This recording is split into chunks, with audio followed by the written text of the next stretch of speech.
great admirer of the impeccable credibility, professionalism, and business savviness of BusinessDay. If you really mean business in Nigeria, start your day with BusinessDay.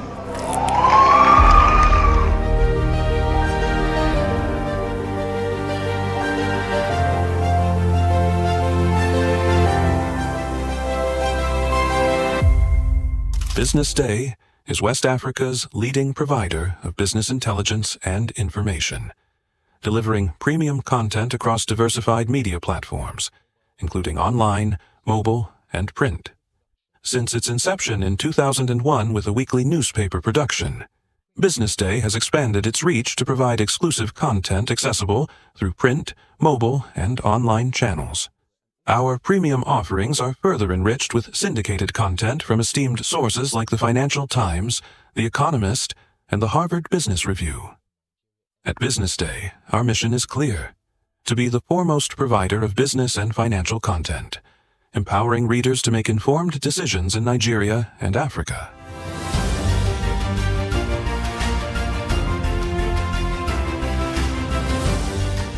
Since our establishment, we have been committed to delivering insightful, relevant, and accurate information about Nigeria's business and finance environment, while contextualizing the impact of global events.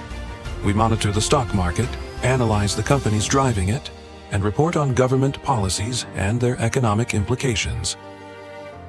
For being consistent in organizing these CEO forums for almost the last 14 years, I think this was a commendation, and I think something that will encourage them to continue. From decoding market trends to dissecting economic shifts, we offer actionable investment ideas and serve as a compass for decision makers navigating complexity. Beyond headlines, BusinessDay fosters discussions on critical economic issues through impactful conferences and events. These platforms bring industry leaders together to share narratives that drive innovation and spark meaningful dialogues. Our events galvanize connections, bridging the gap between inspiration and achievement.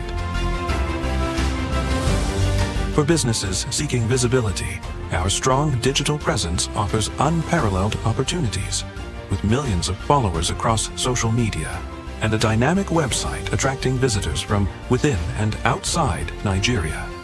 BusinessDay is the ideal platform to boost visibility for your products and services.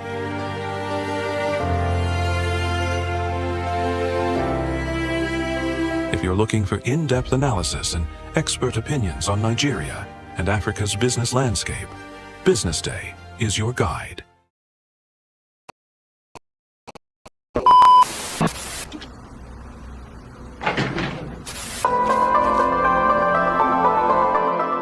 This is the BusinessDay television broadcast.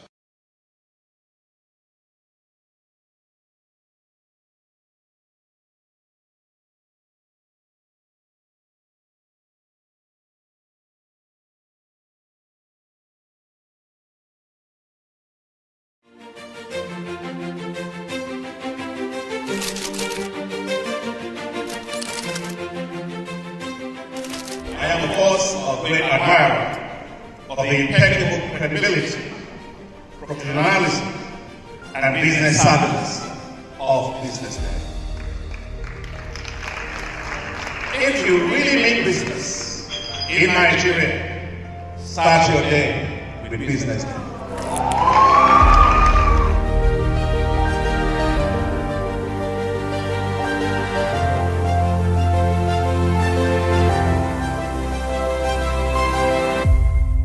BusinessDay is West Africa's leading provider of business intelligence and information, delivering premium content.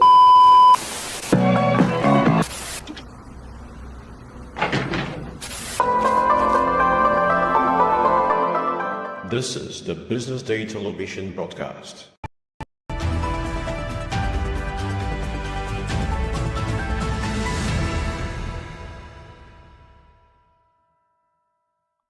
Good morning and welcome to the BDTV Breakfast Show. It's a beautiful Monday here in Lagos City. My name is Elizabeth Musa and it's a pleasure to have you start your day with us. We've got a packed lineup of stories for you today, but first, let's see what's making top headlines today. President Tinubu to attend Energy Summit in Dar es Salaam, Tanzania. 15% inflation target achievable in 2025, says Oyedele. I remain Speaker, Obasanjo's Lagos Assembly. Clerics rally round Trump on two gender recognition. Osimhen vows to sue Turkish journalist over assault allegations. We now begin the news where President Bola Ahmed Tinubu arrived Dar es Salaam, Tanzania yesterday for the Africa Heads of State Energy Summit scheduled to hold today, January 27th and 28th, 2025. Hosted by Tanzania in collaboration with the Africa Development Bank Group and the World Bank, the summit aims to address Africa's energy challenges. Presidential spokesman Bayo Ononuga stated that Tinubu will join African leaders, private sector representatives, and civil society to strategize on energy access, renewable energy, and private investment mobilization. Nigeria will present its energy strategy during the summit, with heads of state endorsing a unified roadmap for achieving Mission 300 objectives. Tinubu is accompanied by key officials including the Ministers of Foreign Affairs and Power and the Special Advisor on Energy. Moving on now, the chairman of the Presidential Committee on Fiscal Policy and Tax Reforms, Taiwo Oyedele, said the country could achieve a significant reduction from the average inflation rate of 34.80% in 2024 to 15%. Oyedele said this at the PwC and BusinessDay Executive Roundtable on Nigeria's 2025 budget and economic outlook in Lagos. He outlined the factors influencing inflation and emphasized the structural reforms being implemented by the government. The committee chairman attributed the soaring inflation in 2024 to the exchange rate fluctuations, removal of fuel subsidies, and high interest rates. Despite these challenges, Oyedele said the outlook for 2025 appears more favorable as the factors are expected to have limited impact. Still on now, the impeached Speaker of the Lagos State House of Assembly, Mudashiru Obasa, has described the corruption allegations against him as fictitious and unsubstantiated. Speaking during a welcome rally at the residence in GRA Ikeja recently, Obasa maintained that he was not afraid of being impeached, but emphasized that due process was not followed. The former speaker alleged that his removal was orchestrated while he was away and accused the State Commissioner of Police of aiding the process. He claimed security agents, led by the police commissioner, invaded the assembly complex and his homes in Agege and Ikeja, locking his family indoors with over 200 officers present. Obasa was impeached on January 13 by more than two-thirds of the 40-member Legislative House over alleged misconduct and sundry offenses. To end the local news, President Bola Tinubu has expressed deep sorrow over the tragic fuel tanker explosion that claimed multiple lives in Enugu State on Saturday. The incident occurred along the Ugu-Onyema section of the Enugu-Onitsha Expressway, where a fuel tanker reportedly lost control and burst into flames, leading to the death of 10 people and leaving many injuries. In a statement made public by Special Advisor on Information and Strategy, Bayo Ononuga, President Tinubu extended his heartfelt condolences to the government and people of Enugu State, as well as families of the victims. The president urged road users, particularly fuel tanker operators, to prioritize safety and adhere to established traffic regulations. He also directed relevant enforcement agencies to implement stricter measures to prevent such tragic occurrences nationwide. And on the foreign scene, President Donald Trump's audacious pronouncement on the recognition of two genders, male and female, in America has continued to gain massive reactions. Trump began to implement some controversial policies seconds after his inauguration as the 47th President of America. Critics have, however, said that Trump's recognition of only two genders may lead to increased polarization and controversy in America and the rest of the world. Others said his stance on two genders may also impact the country's reputation as a champion of human rights and LGBTQ+ equality. The order reverses efforts by the Biden administration to broaden gender identity designations, including on passports.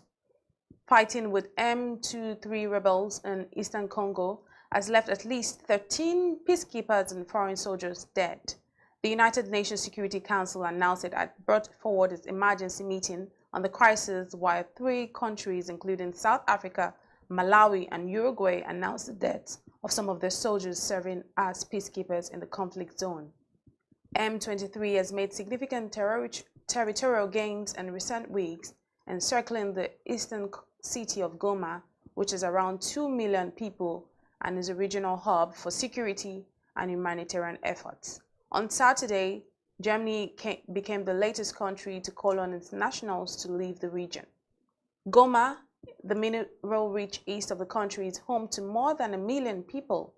The African Union, European Union, and French President Emmanuel Macron also added their voices to calls for an immediate halt to the fighting.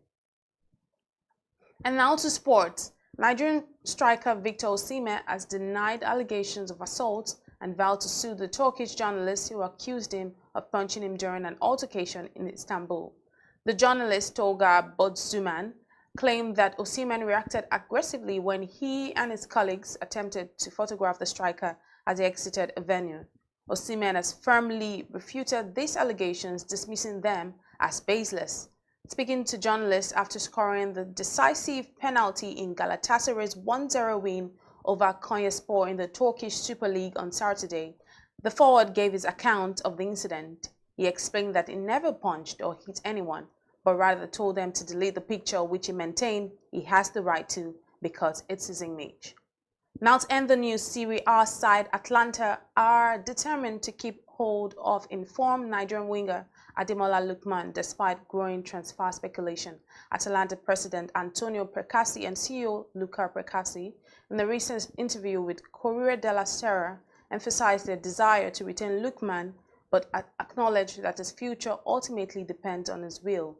The 27-year-old former Everton star has attracted widespread interest due to his stellar performances for Atalanta, where he scored 14 goals and provided 7 assists in 27 appearances across all competitions this season.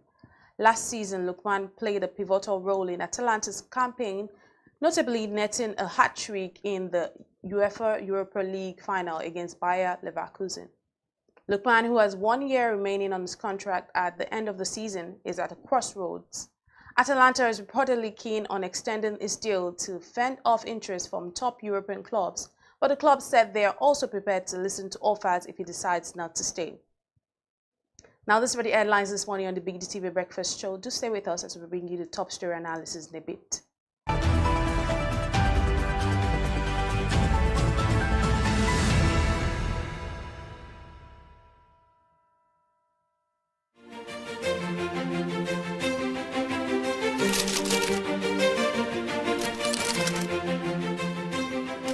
I am, of course, a great admirer of the impeccable credibility, professionalism, and business savviness of BusinessDay. If you really mean business in Nigeria, start your day with BusinessDay.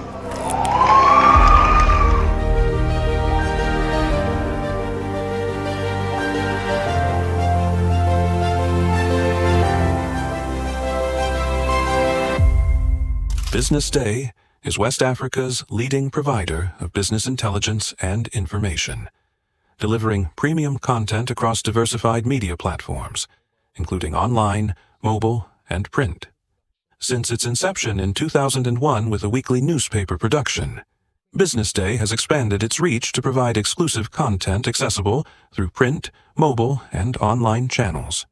Our premium offerings are further enriched with syndicated content from esteemed sources like the Financial Times, The Economist, and the Harvard Business Review.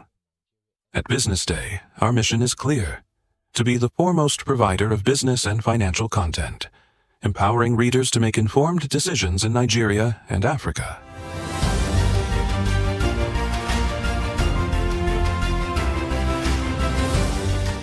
Since our establishment, we have been committed to delivering insightful, relevant, and accurate information about Nigeria's business and finance environment, while contextualizing the impact of global events.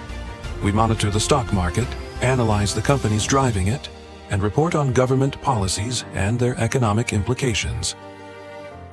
For being consistent in organizing these CEO forums for almost the last 14 years, I think this was a commendation, and I think something that will encourage them to continue. From decoding market trends to dissecting economic shifts, we offer actionable investment ideas and serve as a compass for decision makers navigating complexity. Beyond headlines, Business Day fosters discussions on critical economic issues through impactful conferences and events. These platforms bring industry leaders together to share narratives that drive innovation and spark meaningful dialogues. Our events galvanize connections, bridging the gap between inspiration and achievement. For businesses seeking visibility, our strong digital presence offers unparalleled opportunities, with millions of followers across social media and a dynamic website attracting visitors from within and outside Nigeria. Business Day is the ideal platform to boost visibility for your products and services.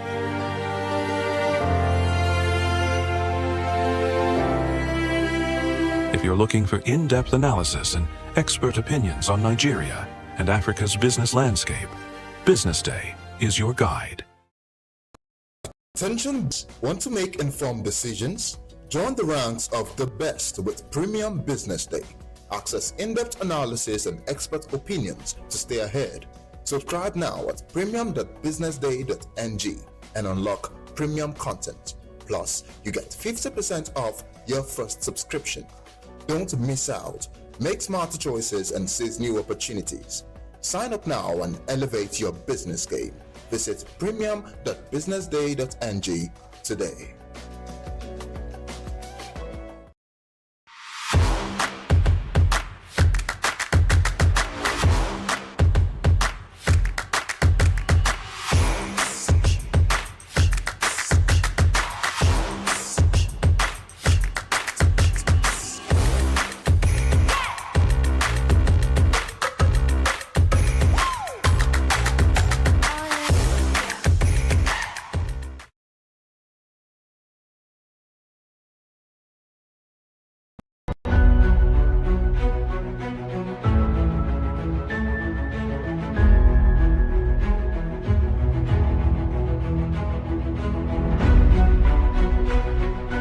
On behalf of our author and Business Day, I unveil this book or recommend the book to everybody in Nigeria and elsewhere.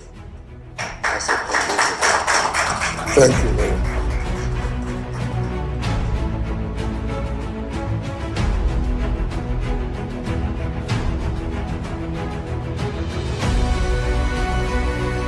I want to congratulate you, Femi, for putting this together. I'd like to thank Frank Agbogo, Business Day, for giving him the platform to do this. I was part of this because our facility was asked to answer questionnaires and fill forms.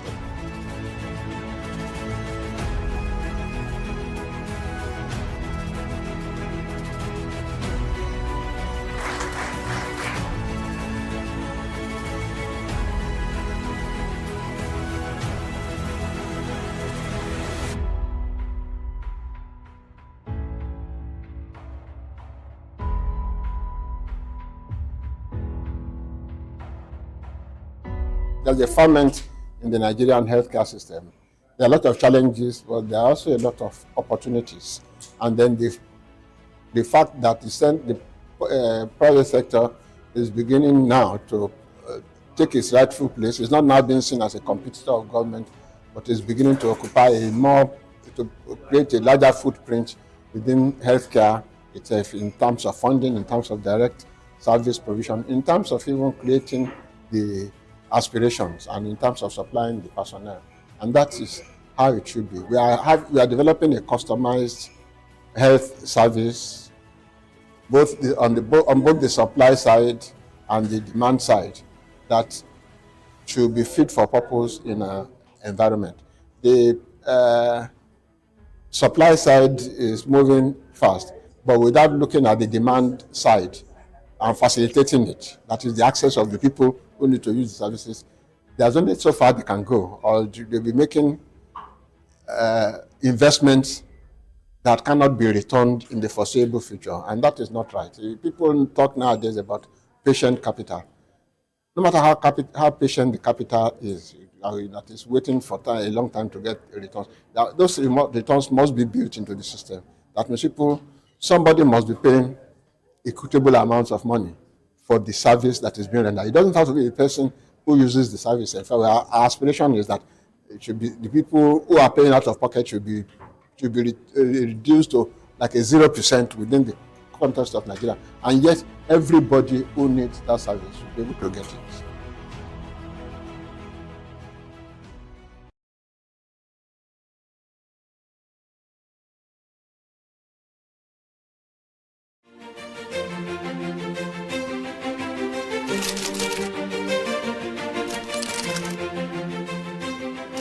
I am, of course, a great admirer of the impeccable credibility, professionalism, and business savviness of BusinessDay.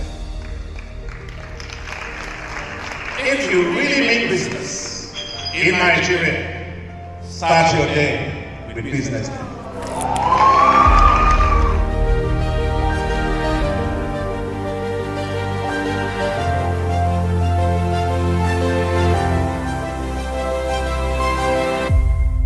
BusinessDay is West Africa's leading provider of business intelligence and information, delivering premium content across diversified media platforms, including online, mobile, and print. Since its inception in 2001 with a weekly newspaper production, BusinessDay has expanded its reach to provide exclusive content accessible through print, mobile, and online channels. Our premium offerings are further enriched with syndicated content from esteemed sources like the Financial Times, The Economist, and the Harvard Business Review. At BusinessDay, our mission is clear: to be the foremost provider of business and financial content, empowering readers to make informed decisions in Nigeria and Africa.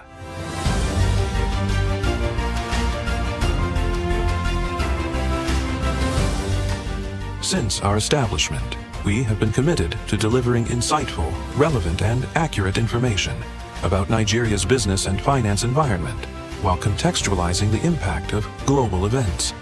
We monitor the stock market, analyze the companies driving it, and report on government policies and their economic implications. For being consistent in organizing these CEO forums for almost the last 14 years, I think this is a recommendation, and I think something that will encourage them to continue. From decoding market trends to dissecting economic shifts, we offer actionable investment ideas and serve as a compass for decision makers navigating complexity. Beyond headlines, BusinessDay fosters discussions on critical economic issues through impactful conferences and events. These platforms bring industry leaders together to share narratives that drive innovation and spark meaningful dialogues. Our events galvanize connections, bridging the gap between inspiration and achievement. For businesses seeking visibility, our strong digital presence offers unparalleled opportunities, with millions of followers across social media and a dynamic website attracting visitors from within and outside Nigeria. BusinessDay is the ideal platform to boost visibility for your products and services.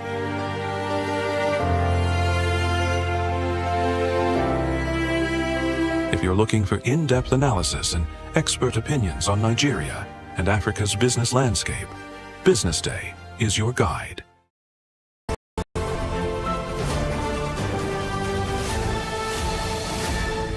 You are watching BusinessDay Television.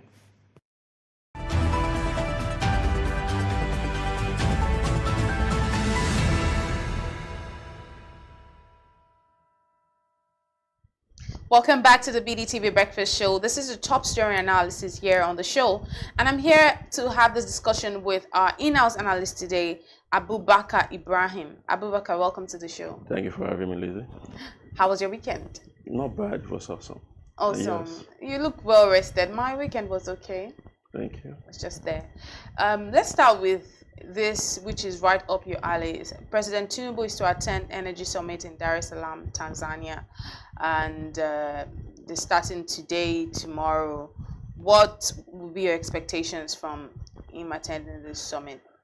Well, for me, for one, I believe that the president will go out there to, put Nigeria first. In as much as you're talking about the continent, Nigeria is actually one of the countries, top 3 countries, getting, battered by this situation of lack of electricity.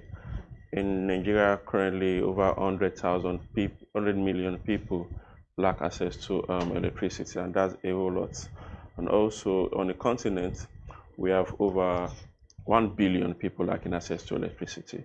So the Mission 300, according to the AFDB, was to, propel over 300 million Africans out of that space, put them on the trajectory of getting access to electricity. And I believe that with the president's presence in that gathering, we'll probably be talking about how to, at least out of those 300 million people, can get 50 million Nigerians out of access to electricity. And that's just not it. We also talk about the lack of access to clean cooking, and this affects, in Africa, mainly affects kids and women. And as human rights will go, we are supposed to try to find a way to reduce those numbers. In Nigeria, currently over 100,000 women and kids are dying from dirty sources of cooking. So these are some of the things that I believe the president will take to the gathering, talk about with African leaders, and find a way to bring it up. Let's hope that we have more positive outcomes from the summit, because we get to attend all of these meetings from time to time. We need to see that they actually have bring concrete results back to the country, in terms of some of the policies and some of the new measures that they take on. But let's move on now. 50% inflation target achievable in 2025. This is according to the Presidential Committee, the chairman of the Presidential Committee on Fiscal Policy and Tax Reforms, Mr. Taiwo Oyedele, and we made this known at the just concluded event which we had on Thursday, the PwC and BusinessDay Executive Roundtable on Nigeria's 2025 budget and economic outlook, which held in Lagos, Nigeria. And according to Mr. Taiwo Oyedele, said that the country would achieve a significant reduction from the average inflation rate of 34.80% in 2024 to 15%. And for you, what are your thoughts on this? Yeah, so for one, Mr. Taiwo Oyedele, I believe, known his onions. He's worked with one of the big four, financial institutions out there. They analyze, and I believe he's not making ill decisions. Honestly, if you ask me, I'd say that he probably has some backup in terms of analysis, in terms of data, and he knows what he's talking about. So saying 15%, I'd say only time will tell. But knowing listening and also watching him over time, I'd say he's someone that has been in that space, working that terrain, and he knows what he's talking about. So saying 50% looks kind of impossible. And like I said, just a little bit, maybe we can revisit this conversation again in November, December this year to say, okay, this is what you promised, this is what you said is possible. However, this is what we're getting. But for with a man of his caliber, I believe that it is possible. And again, FX has had the biggest effect on prices last year. A dollar going for over almost 1,800 naira at some point in the year last year, and now we're doing circa 1,617. So I believe he knows what he's saying, and he has numbers to back it up. Yeah, and he actually attributed the soaring inflation to the exchange rate, fluctuations, removal of fuel subsidies, and high interest rates.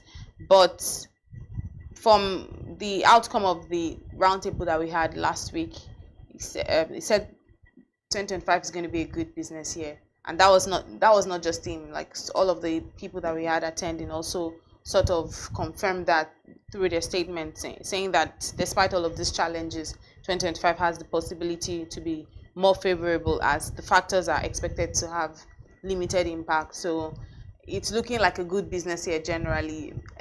Personally, I've been very optimistic about 2025 just from a personal point of view. Yeah. But you know, going to that, going to the event last week and hearing all of the submissions, it just looks like somehow 2025 seems to be a good business year. And when we talk about when I look from the point of view, I mean, you are an energy reporter. When I look from the point of view that we now have all of these refineries, all of these fuel in circulation, I think that because as a country, Nigeria, we tend to some of the many things that happen to us is always circling around fuel, energy, petrol, and all of that. But I don't think that this year would have. I do not foresee that this year will have a fuel scarcity. Do you foresee that? Honestly, I'd say no, because if you look at where we're coming from, almost every December there is always shortage of fuel across the country, except for last December. Yes, last December was It was free smooth, flowing. yeah. So again, we can attribute that to all of the refineries coming on stream.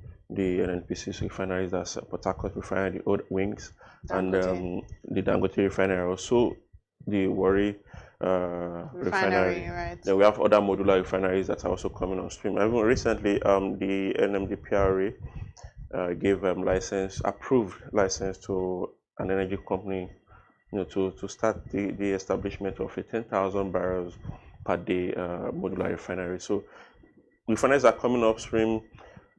Businesses are moving. I believe this year, if we follow through with all the reforms that has been put in place since last year, we should be getting some sort of succor. We should be getting some sort of positive results, especially as it concerns food. In Nigeria, we depend mainly on petrol, and because of all of the energy crisis. So your barber has to get as petrol for his business. The human on the streets needs petrol. Even I need petrol to make sure that things are working. So now, removing the subsidy on it, it raises the pump price from 250 to over 8,000 naira, and now we're between 900 and 1,000. So, but that effect we've seen that is going down a little bit, unlike when it was first announced, and every single other reforms are also trying to kick in. The oil and gas reform, where we're trying to reduce the business time, where you approve, where you give approval, license, and all of that. So this, I feel, even investors are seeing, and they're like, okay, we can bring money here, we can invest in this sector, we can invest in that sector. And also, if you look at the power sector, some sort of improvements in that regards. However, 2024 was not so good when it comes to grid collapse. But so far this year, and hearing from the government side of things, we should be expecting a very good year, a very good 2025. It's looking really optimistic. Yeah. But you mentioned something, and I'm just also concerned for our viewers who might not, who also need to be very well informed. You mentioned modular refineries. Do you care to throw more light on what modular refineries are? Okay, so in a nutshell, those are refineries that can do like a very few things. They are not so hard to erect, to establish, unlike the main refineries.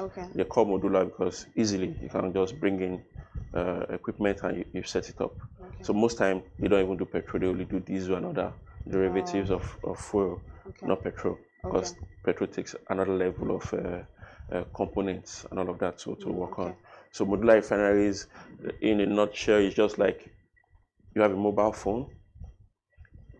Refinery in itself is practically like your laptop.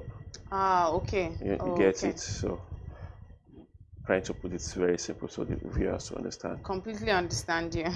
Completely. Okay, thank you.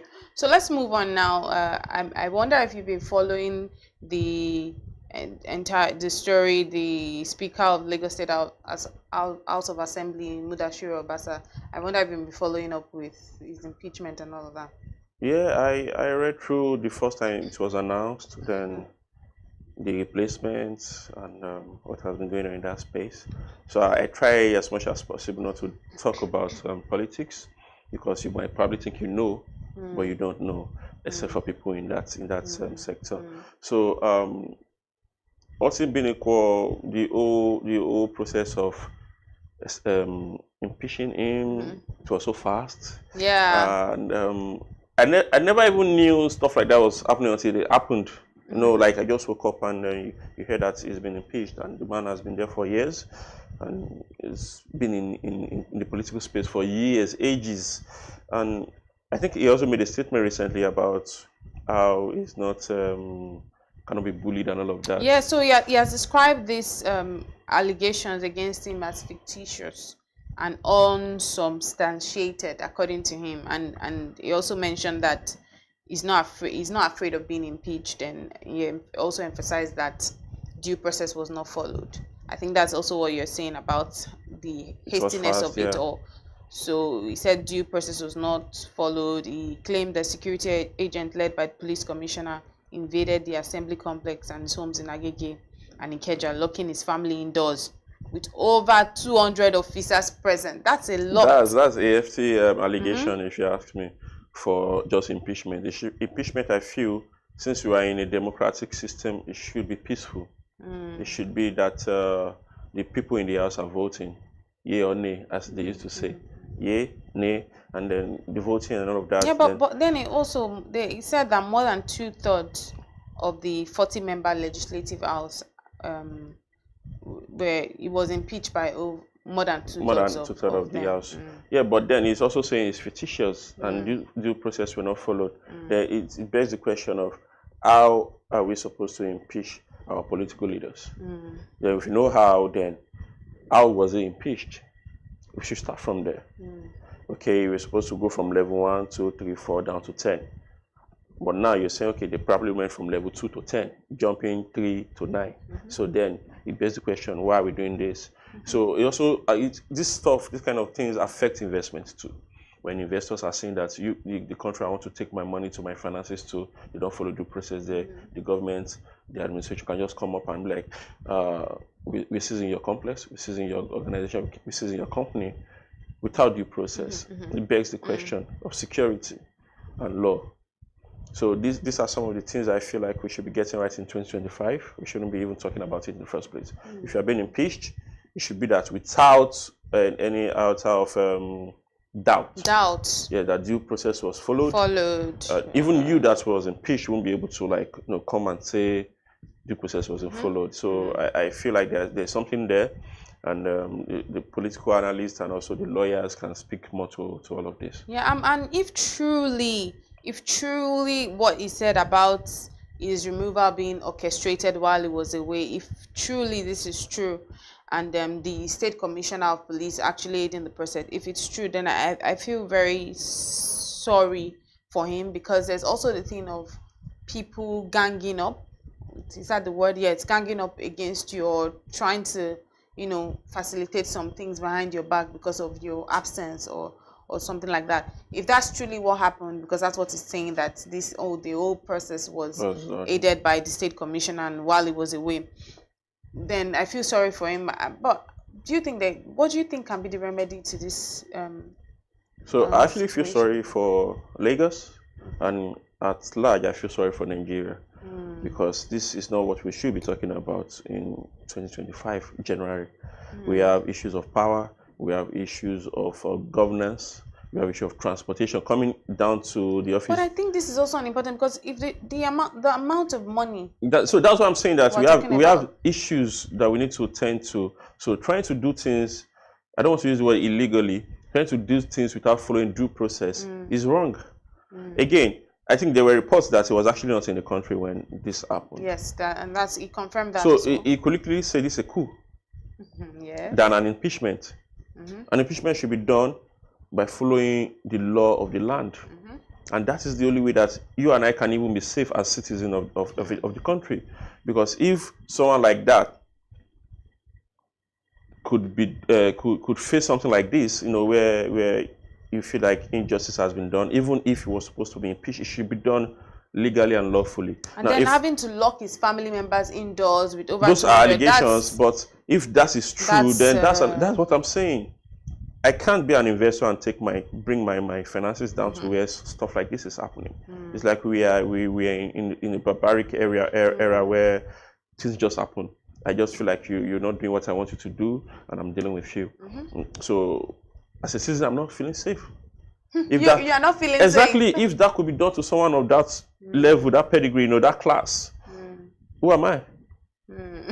You understand what I'm saying? So it raises a lot of questions, yes, because issue. Like I said, we should follow due process in everything we're doing, so investments can even flow in.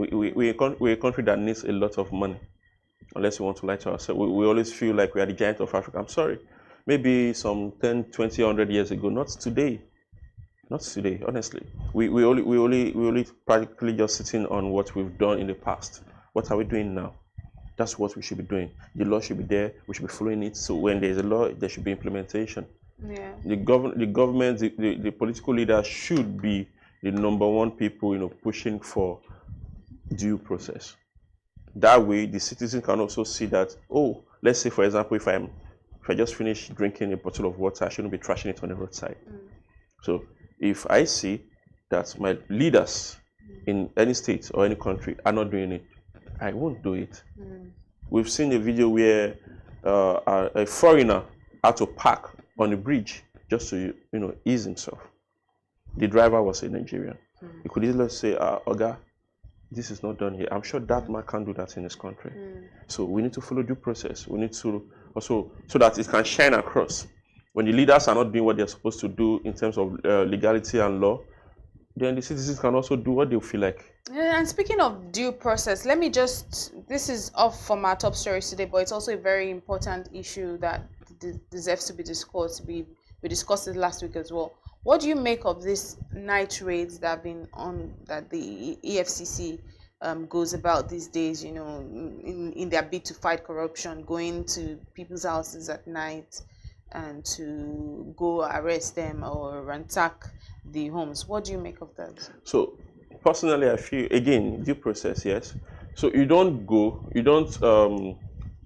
make someone guilty before finding their innocence. You're supposed to have done some sort of investigation to know that in this very house there are people here that are into economic or financial crime. That's what they do. Then you've built up your case. So when you're going in, you go in as an officer of the law. Jumping fence in itself is wrong. You don't jump that, except the person you're going, I guess, is a terrorist, a non-terrorist. I believe, yes, that you can say, okay, we're taking extreme measure. But you're talking about someone who is into economic and financial crimes. So you want to go see them, you want to go arrest them. You knock. The only time you take it far is when they are not cooperating. Not to jumping fence over the fence just to enter the compound. I also saw a video, I think this weekend. These are police, not even the EFCC, where they were telling the guys to open their gates, and the guys were like, "What's the problem? What did we do?" So I think, the adage of you'll be addressed the way you dress. I think you also come across stuff like this where when you knock and you're like, "This is the EFCC," and the guy tried to run. Obviously, you can't chase, but not when you didn't do any of that. You just jump over the fence. For me, I'll feel like jumping over the fence even makes you like a criminal. A criminal, exactly. So I'll feel insecure in my own house that someone is jumping the fence, and I'm asking, who is that? And you're not saying anything.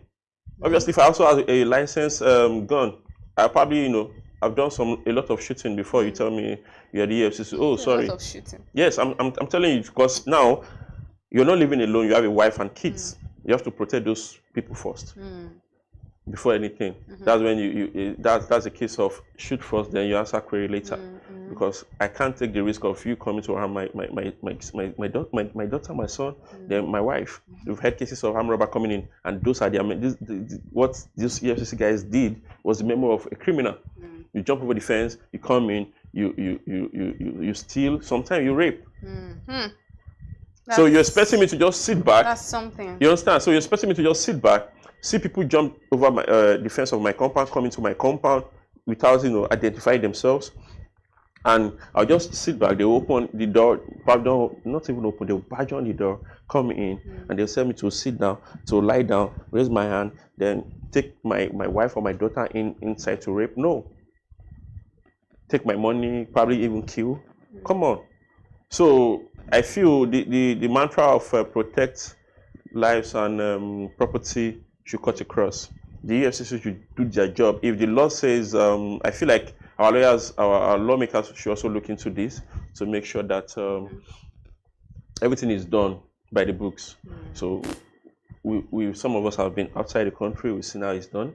So some of us that haven't been outside, we've read, we've watched movies, we've read books, real life scenarios, and we see how these things are done. The people in charge of drugs, for example, in the US and co, you see the way they move. All right. You hardly see someone jump over your fence just to come and make an arrest. And eventually, you don't even have a warrant one, and you're not even sure if that person is a criminal. You're just jumping over the fence because the warrant part is actually really important, because how do you just go to someone so you see, Elizabeth, when you have a warrant, you don't jump, you knock. When you knock and you feel like, so if you in your investigation, if you feel like this person will be difficult or will prove difficult, yeah, you can set a perimeter the way they say it, where you have officers all around, just in case this person we're going to arrest or to see will try to run, or act funny or be difficult. But first, you have to treat the person as human. They are not animals. You knock on their door. You introduce yourself. Hi, my name is Abubakar Ibrahim. Show your ID card. If you don't want to say it, I work with this and that. We have, we believe you are into this and that, and we have warrant to search your house, your apartment, your properties. The law. Nobody will want to argue that. As a matter of fact, when that person proves stubborn, then any other thing you do or did in that situation will be justified. Then you're saying, okay, self-defense, trying to evade justice, and all of that. So I believe that the EFCC and at large, the forces in Nigeria, police, armies, even the NSCDC, every other person should take, first of all, we are here to protect those people. Very true. You actually have to protect their lives and their properties against internal and external, issues, challenges. Correct. Yes. So when you now have any iota of evidence to prove that this other person that we're supposed to protect is actually one trying to cause damage, then you follow due process as stated by the law. Very well said. Very well said. But to end the local news now, President Bola Tinubu has expressed deep sorrow over the tragic fuel tanker explosion that claimed multiple lives in Enugu State on Saturday. And if I'm correct, I think this is not the first of its kind this year. Not the first. This is not the first. So what do you think can be done? It's really sad. Our heart goes out to the families of the people that lost their lives in the tanker explosion. Heart goes out to them. Condolences. But what do you think can be done to these incessant cases of tanker explosions going on in the country? So first of all, I would like to take us from tanker explosion. So once upon a time, while I was serving somewhere in the country, a truck, carrying an alcoholic brand from one place to the other, fell. And guess what? Instead of trying to help the driver or trying to find a way to secure the lives and the properties involved, you see Nigerians trooping in to carry crates of drinks. Crates of drinks? Yeah. Instead of trying to help the driver and the, there's a word we call those guys that support the drivers now on the streets. No, they didn't do that. They didn't try to save the truck itself. Instead, Nigerians, our own brothers and sisters, were there to pick drinks. We're calling people back at home that, Guy Alpha, stop this up for you. That also tells you about the poverty. Thank you very much. That's where I'm going. So now, let's take it to petrol, fuel, diesel, whatever the situation is. It's the same thing, only that this is more, hazardous than that in terms of inflammation and all of that. Poverty in the land is huge. It's a lot. We might want to downplay it, but the people are poor. On the street, people are poor. People are hungry. So, not to justify their action, but your very first instinct when you're hungry is to find something to eat. Now, when you see an opportunity, good or bad, to do that, you want to take it. Ask me, many of the people going there to, take out from the food that was spilling and all of that, they're not going to use it for themselves. Those are the people you see selling black markets. That's one poverty. Then secondly, I think we also need to take security very important. Security and health is very important. Many organizations, you see safety, hazard and all of that training where they train their staff, they train their drivers on this is how to go. That should also cut across all these organizations involved in tankers, trucks and all of that. They train their driver, and not just that, they make sure that their vehicles are in good order. Then again, the road. So you see, this is all encompassing. The road is not so good. We have potholes everywhere. If you're coming from Mile 2, first start Mile 2, and you're going towards Costain, that bridge that will link you from Orile down to Costain is not what you're supposed to be. Sorry state. Exactly. It's not just a pothole now. You're getting like a 4 inches, difference between this part and that part. So you're moving here and there. Meanwhile, on the other side of the road going to Ijara, the government are working there. So I feel like probably after that they will come to this place. But that's just to tell you that the road in itself and in sorry states. Then I feel the government, the private investors, the people who own these trucks, who are in the business to make profit, should train the people.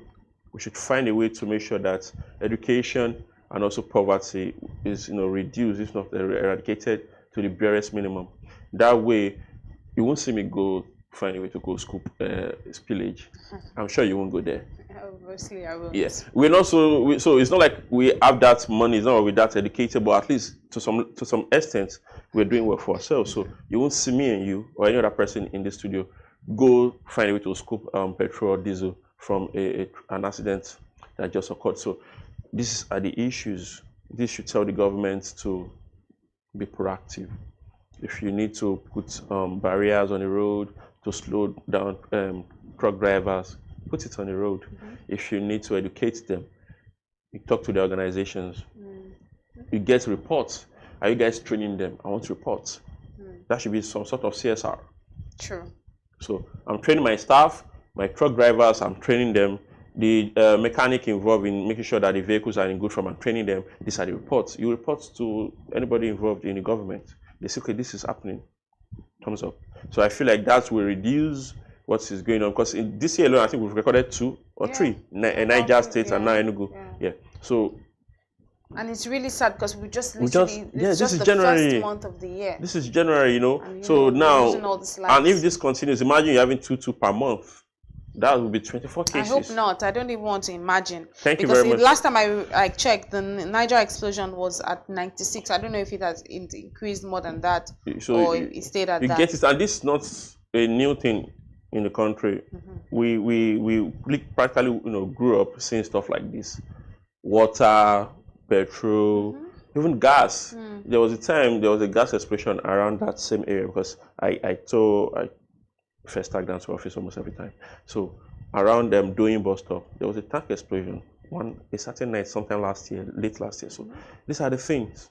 The road there, they're working on it now, not so good before. So I believe that the government are also seeing these things and they're putting in effort to make sure that some of these things are eradicated. But they need to also be proactive. It shouldn't have happened in the first place.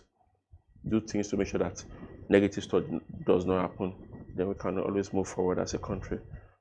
I agree with you when you say that the government needs to be more proactive. This is really important. I saw a lady yesterday post about the Oshodi Bridge, and she was talking about the fact that the bridge is shaking. And I'm wondering, this is serious. People were laughing, but I was trying to picture it. If someone that is walking, I think she was walking on the bridge or something. So if you're saying it's shaking while walking, to me that's scary. That's scary, and I think all the parties involved should be sure that they are there this very morning, on the Monday morning, to see.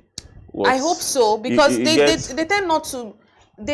It looks like they pay attention to certain things on social media, but they don't pay attention to. Because I feel that if I've seen this story, the people involved, the people in the authority, the people in this organization, somebody from their party is supposed to have seen it, to point it out that let's do something about this before it becomes a sorry situation? So the thing for me will be that, first of all, let's go investigate. Is it true that the bridge is shaking? If it came out to be true, then you can now say, what can we do? Do we shut it down? People use another route while we work on this? This is what we say, proactiveness. You don't wait till, let's say it's true, you don't wait till people, the bridge collapse or anything happen or of that sort, and we're losing life, properties and all of that before you now say, okay, we're shutting it down. No. It should be that someone has made this statement. Let's go check it out. Oh, yes, it's true. What do we do next? That's proactiveness. So, and also the bridge is still relatively new, if you ask me. I think that was done during the Ambode regime. Oh, really? Thereabout. Okay. Oshodi used to be known for not so good situations. But it's better now. It's better now. Okay. And now, if someone is now saying that the bridge is shaking, then the government needs to check it out. Anybody involved in making sure that the Lagos State Road or Nigerian roads are in good shape are supposed to be on the Monday morning. As a matter of fact, they're supposed to be immediately they saw that report online, probably on the weekend, just to check it out unofficially. Then today, Monday, officially, you have your team there, you're checking it out. If it is true, you shut it down. The people should use another route.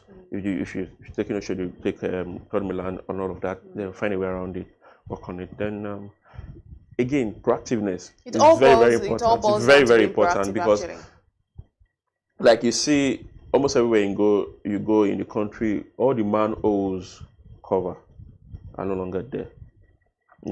Manholes, those are the stuff you see on the road, where it's easy for you to get to the drainage, sewage, and all of that, the gutter, we call it.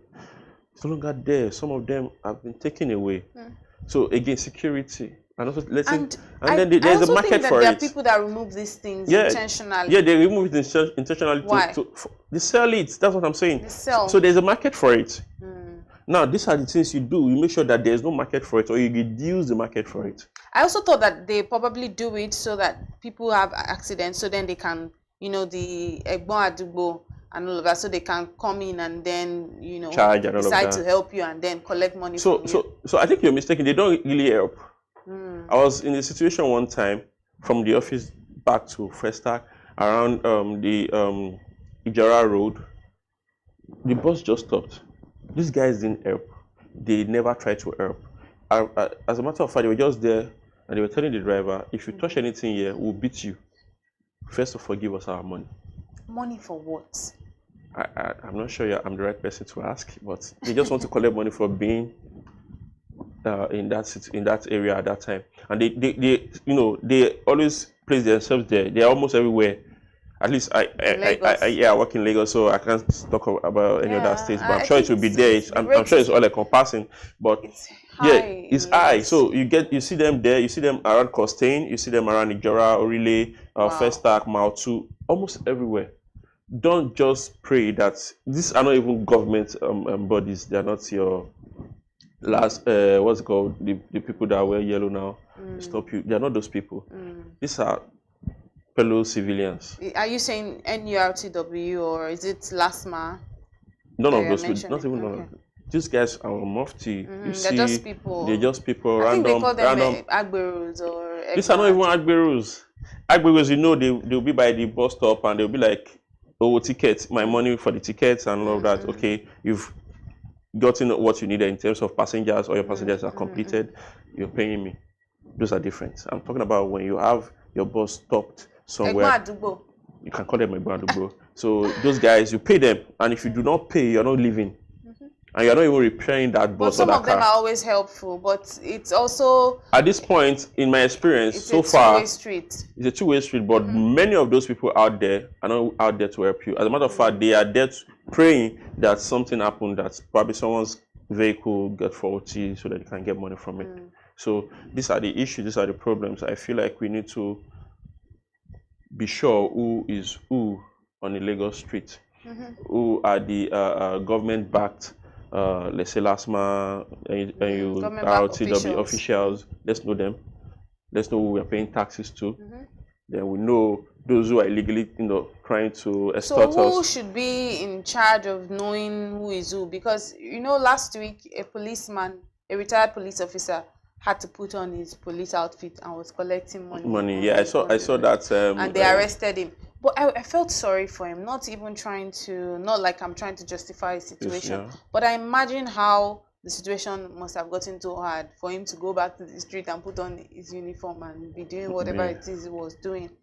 And now they arrested him. But again, I talk about how much they pay police officers. I talk about their welfare every time, that they are not paid enough. You know, they're not catered for duly, and that's why someone of that age, because I imagine he has children at home, and then he went back to the street. So then my question is, who is responsible for finding out who is who on the street, like you mentioned? So there should be some sort of check and balance. I believe the same way we have EFCC for economic and financial crimes, people they are supposed, whose main job was to go after people who like into corruption when it comes to economics and finances, mainly politicians. But these days we don't even hear about the politicians, we only hear about the boys on the streets. There's a word for them. I'm trying as much as possible not to say it on live on television. So then we have LASMA, who was supposed to be out there, you know, controlling transport and all of that. The NURTW, they organize themselves,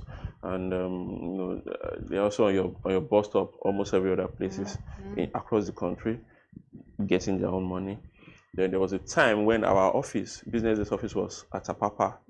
So there is this link from Boundary that you take. In the back of Boundary, there's a market you take. Then you go to the other side. You have to go through a bridge. Right. I tell you, you pay. You pay if you pay if you climb the bridge. You pay if you're coming back. It's like the way Lekki toll gate was. So if you say you forgot something and you were trying to go back immediately you just paid. You're paying again.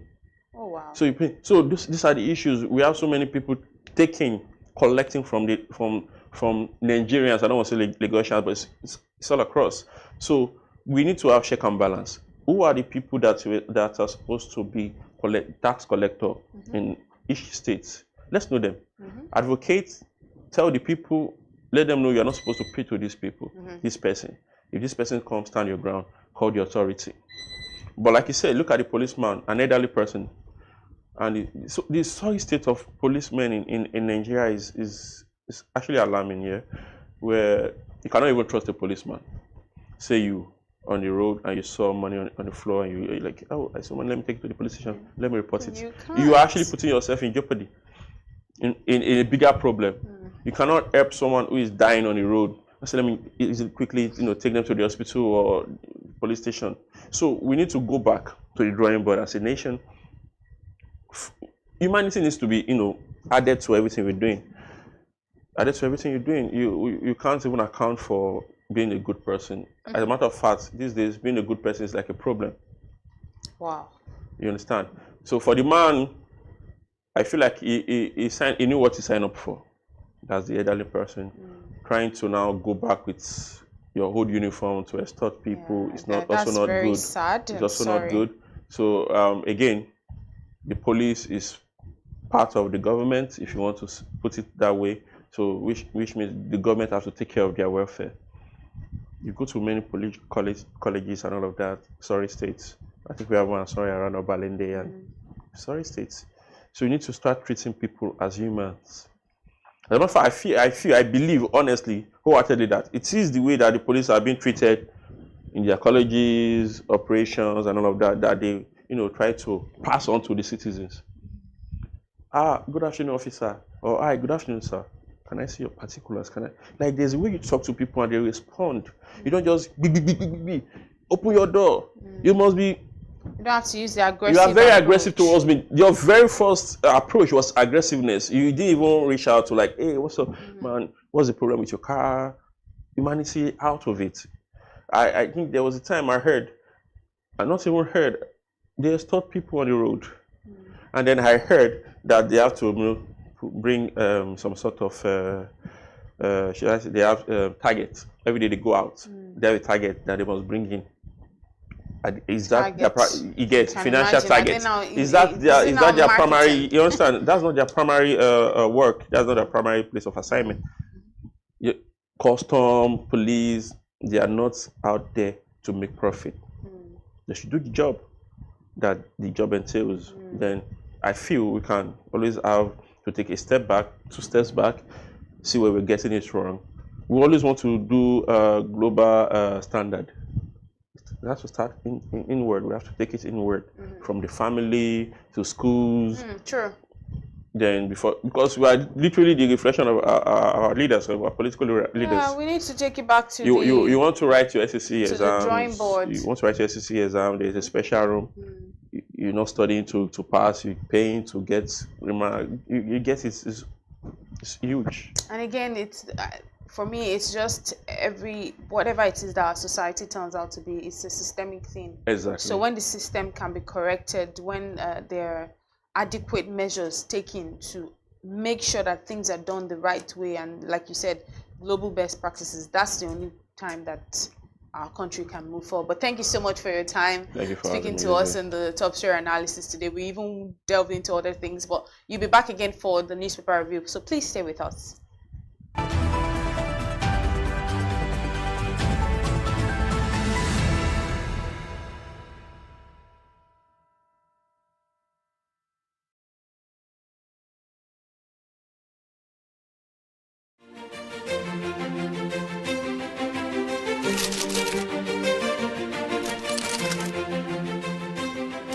I am, of course, a great admirer of the impeccable credibility, professionalism, and business savviness of BusinessDay. If you really mean business in Nigeria, start your day with BusinessDay.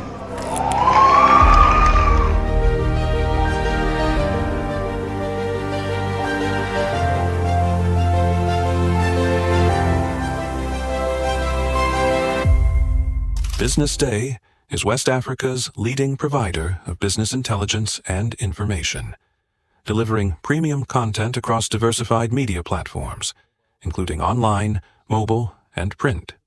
Since its inception in 2001 with a weekly newspaper production, BusinessDay has expanded its reach to provide exclusive content accessible through print, mobile, and online channels. Our premium offerings are further enriched with syndicated content from esteemed sources like the Financial Times, The Economist, and the Harvard Business Review. At BusinessDay, our mission is clear: to be the foremost provider of business and financial content, empowering readers to make informed decisions in Nigeria and Africa.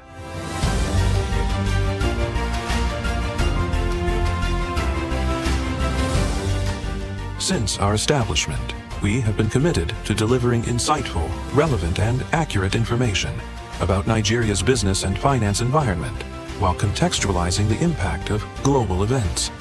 We monitor the stock market, analyze the companies driving it, and report on government policies and their economic implications.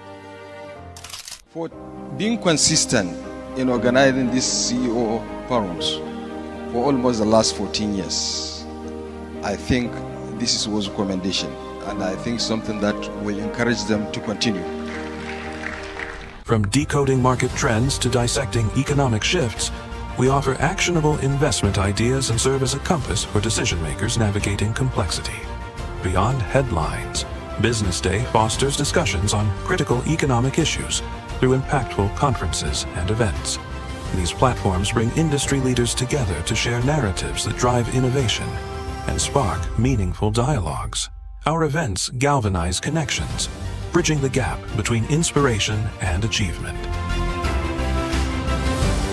For businesses seeking visibility, our strong digital presence offers unparalleled opportunities, with millions of followers across social media and a dynamic website attracting visitors from within and outside Nigeria.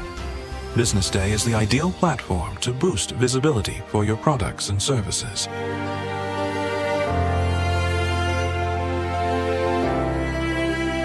If you're looking for in-depth analysis and expert opinions on Nigeria and Africa's business landscape, BusinessDay is your guide.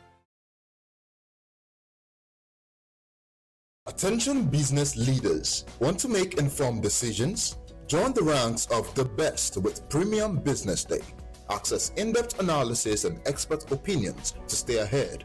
Subscribe now at premium.businessday.ng and unlock premium content. Plus, you get 50% off your first subscription. Don't miss out. Make smarter choices and seize new opportunities. Sign up now and elevate your business game. Visit premium.businessday.ng today.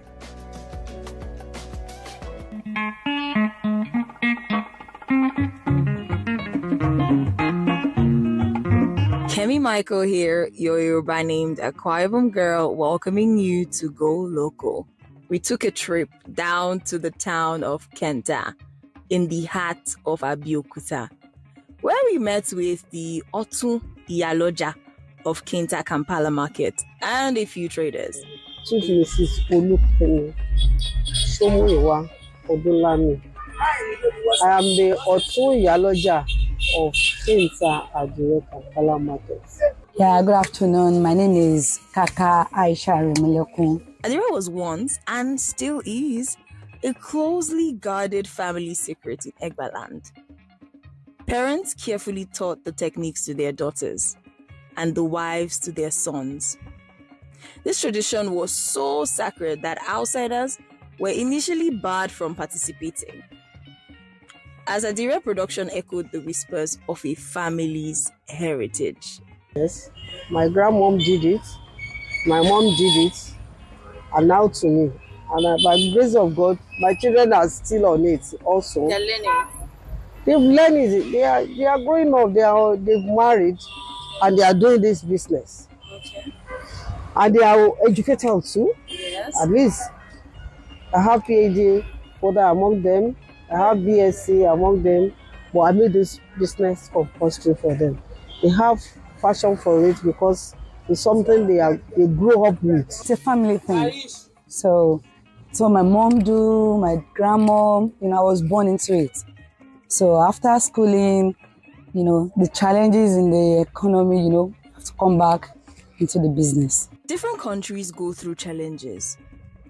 Our motherland, Nigeria, sure has her fair share of those. In these trying times, the Adire makers and producers are also affected by several challenges. The challenges that we are facing presently is the material we are using.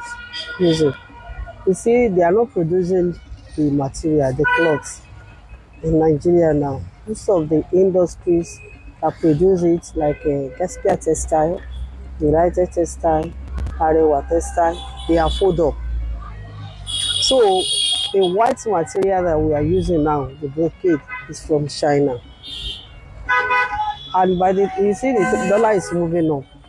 So it's made the price to cost now. Before, when they are producing it in Nigeria, we do buy it like 100,000 per bill.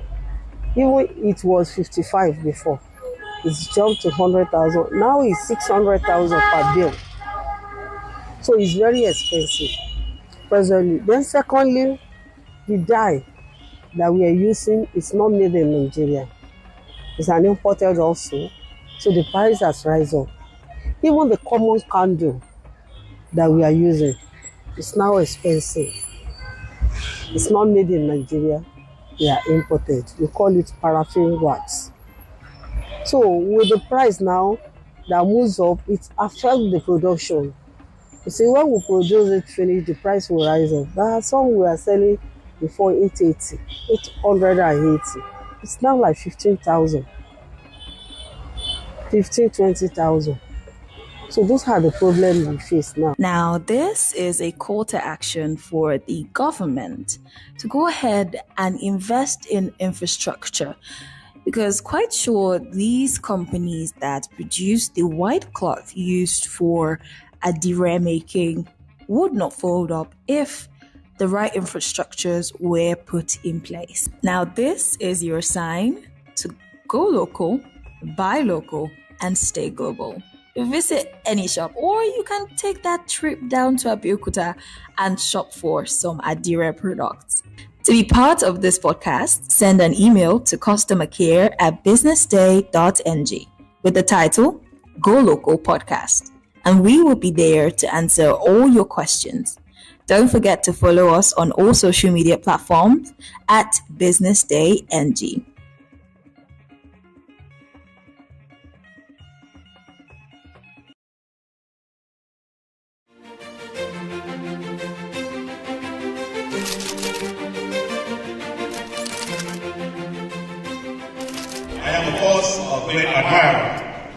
the impeccable credibility, professionalism, and business savviness of BusinessDay.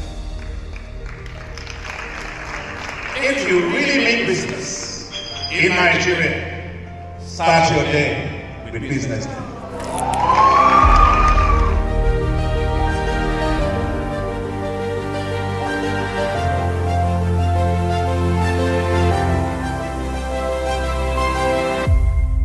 BusinessDay is West Africa's leading provider of business intelligence and information, delivering premium content across diversified media platforms, including online, mobile, and print.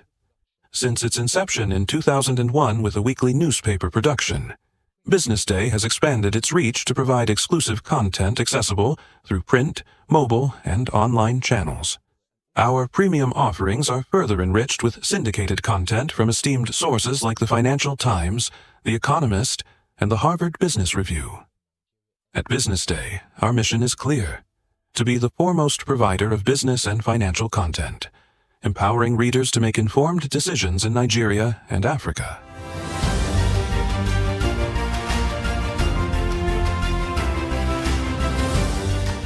Since our establishment, we have been committed to delivering insightful, relevant, and accurate information about Nigeria's business and finance environment, while contextualizing the impact of global events. We monitor the stock market, analyze the companies driving it, and report on government policies and their economic implications. For being consistent in organizing these CEO forums for almost the last 14 years, I think this is a recommendation, and I think something that will encourage them to continue. From decoding market trends to dissecting economic shifts, we offer actionable investment ideas and serve as a compass for decision makers navigating complexity. Beyond headlines, BusinessDay fosters discussions on critical economic issues through impactful conferences and events. These platforms bring industry leaders together to share narratives that drive innovation and spark meaningful dialogues.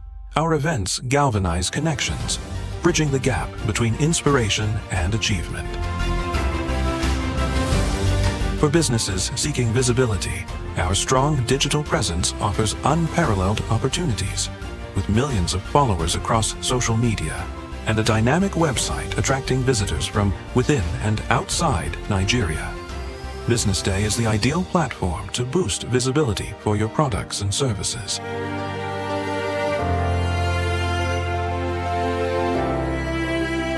If you're looking for in-depth analysis and expert opinions on Nigeria and Africa's business landscape, BusinessDay is your guide. Attention business leaders. Want to make informed decisions? Join the ranks of the best with Premium BusinessDay. Access in-depth analysis and expert opinions to stay ahead. Subscribe now at premium.businessday.ng and unlock premium content. Plus, you get 50% off your first subscription. Don't miss out. Make smarter choices and seize new opportunities. Sign up now and elevate your business game. Visit premium.businessday.ng today.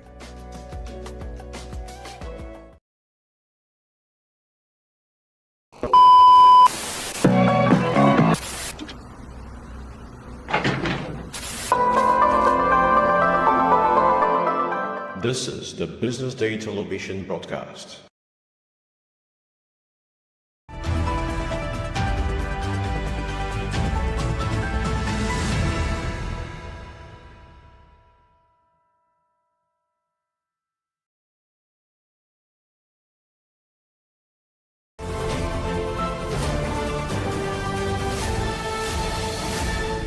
You are watching Business Day television.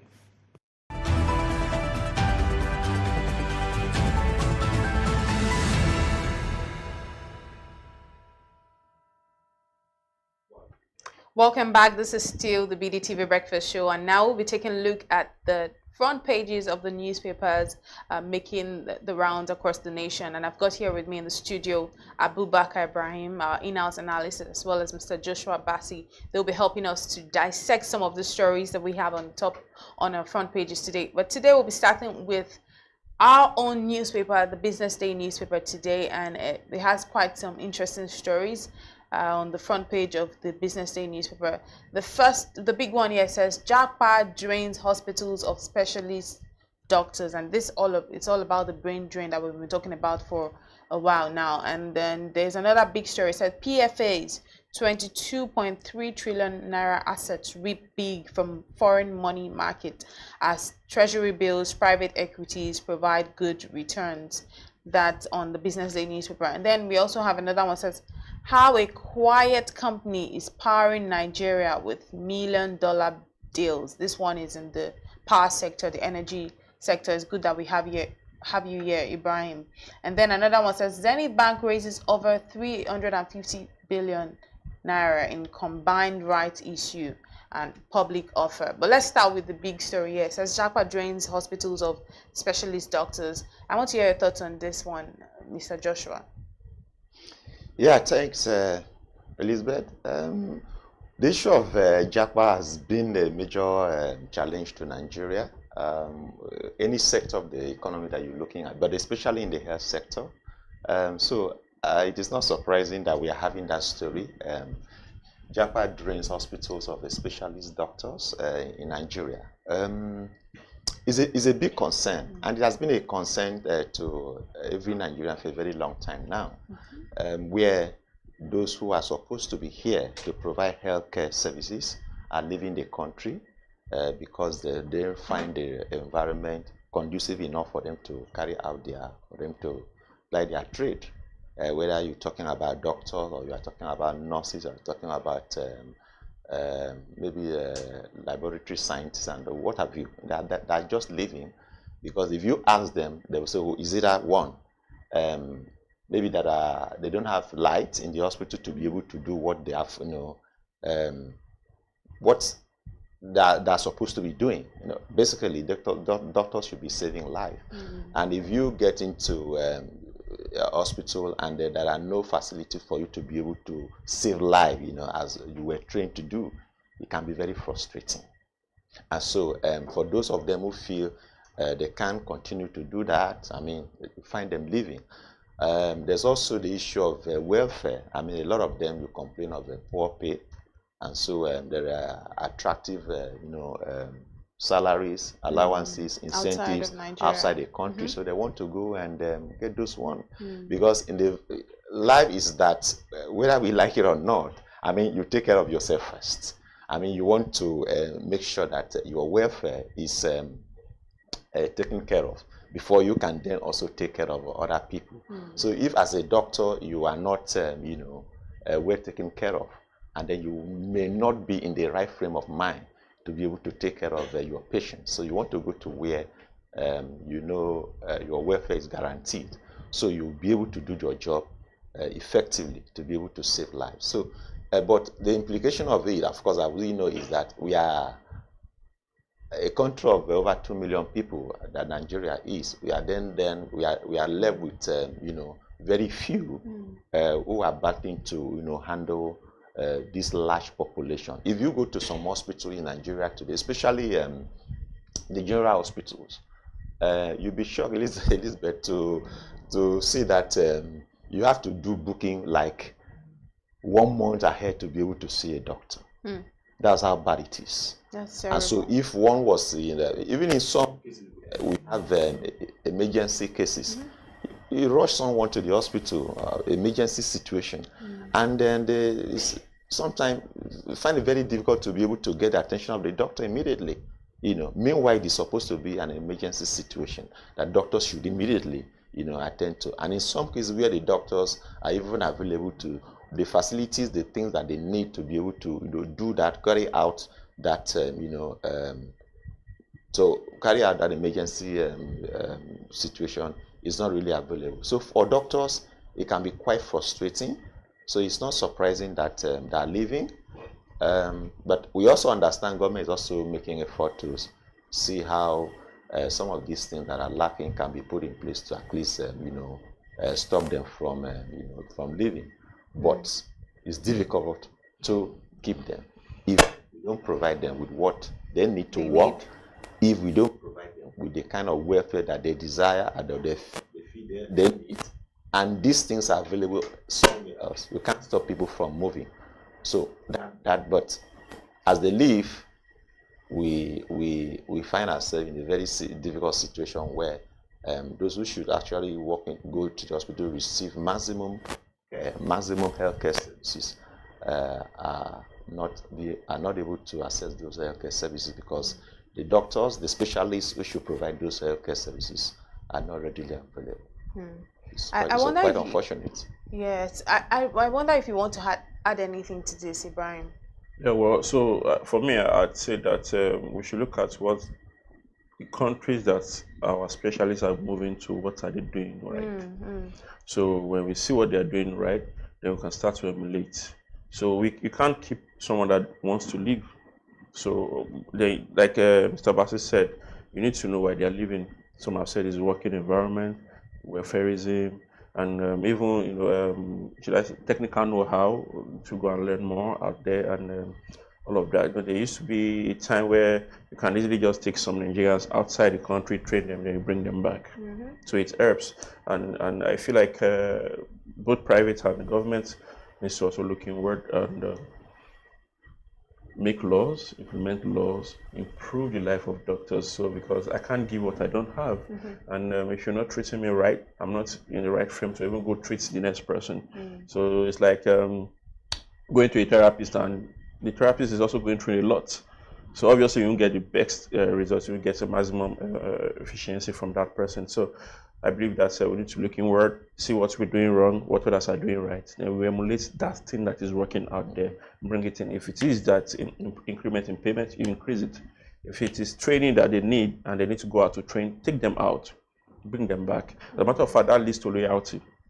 You know, when you train me to be a better version of myself, I want to give you a better years of my life, you know, to just make sure that everything is going well with you, with your organization and all of that. So that's just literally for me, without saying too much. I think that it's very important, just to allude to what both of you have said, for the government to invest more in the healthcare sector. I think that's generally what is important at this point, because, you know, I was looking at the start of the year when we were looking at the budget, and we looked at how much was, you know, pegged for healthcare. I don't know if you saw it. I thought that I can't remember the precise figure now, but I was a little bit shocked and taken aback by just the amount that was pegged towards the healthcare sector, because I had believed that it should be much more than that if we're truly going to make progress in our health sector.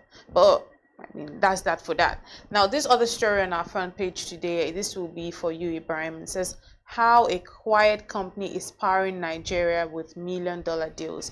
Firstly, what's this company and what's this quiet company we're talking about here? So we're talking about the North-South Power. So I'm sure when I mention North-South Power, you probably don't even know what the organization is. So this is a company that has been in Nigeria for a while, and they've been investing in the power sector, especially for years, for decades. So the recent investment will probably be that the Eco Disco. So NSP, in short, is one of the consortium that bid to acquire Eco Disco with alongside Stanbic and Axela. And this is to, according to them, to improve customer service, improve efficiency in that sector and the organization, and also the life of their staff. Then I think the issue with that before that was that Eco was not living up to expectation. In that you work in Lagos, you provide for Lagos residents, there's some level of standard that you're expected to meet, which I believe they felt they are not meeting, and even customers feel that they are not meeting compared to the other disco in the same state. So this acquisition, I believe, is one of those steps taken to make sure that these are rectified and this begin to work fine for Eco Disco. So the reason for this particular headline is because NSP is not just new. It's not just taking over trying to acquire 60% in Eco Disco. They also have an asset in Shiroro hydroelectric power station. So Shiroro is one of those plants that contributes to Nigeria's power generation. Okay. So Shiro literally contributes 600 megawatts to the grid. So 600 out of 4,000 plus, that's over, I think they're about, give or take, between 10 and 20% of what Nigeria is generating. So Shiro is one of those plants that NSP is also involved in. They also have the Gurara hydroelectric power plant. So these are another power plants in Kaduna. The other one, Shiro, is in Niger State. So it's another power plant in Kaduna, and the installed capacity is 30 megawatts. So if you look at their trajectory, and also Shiro Solar.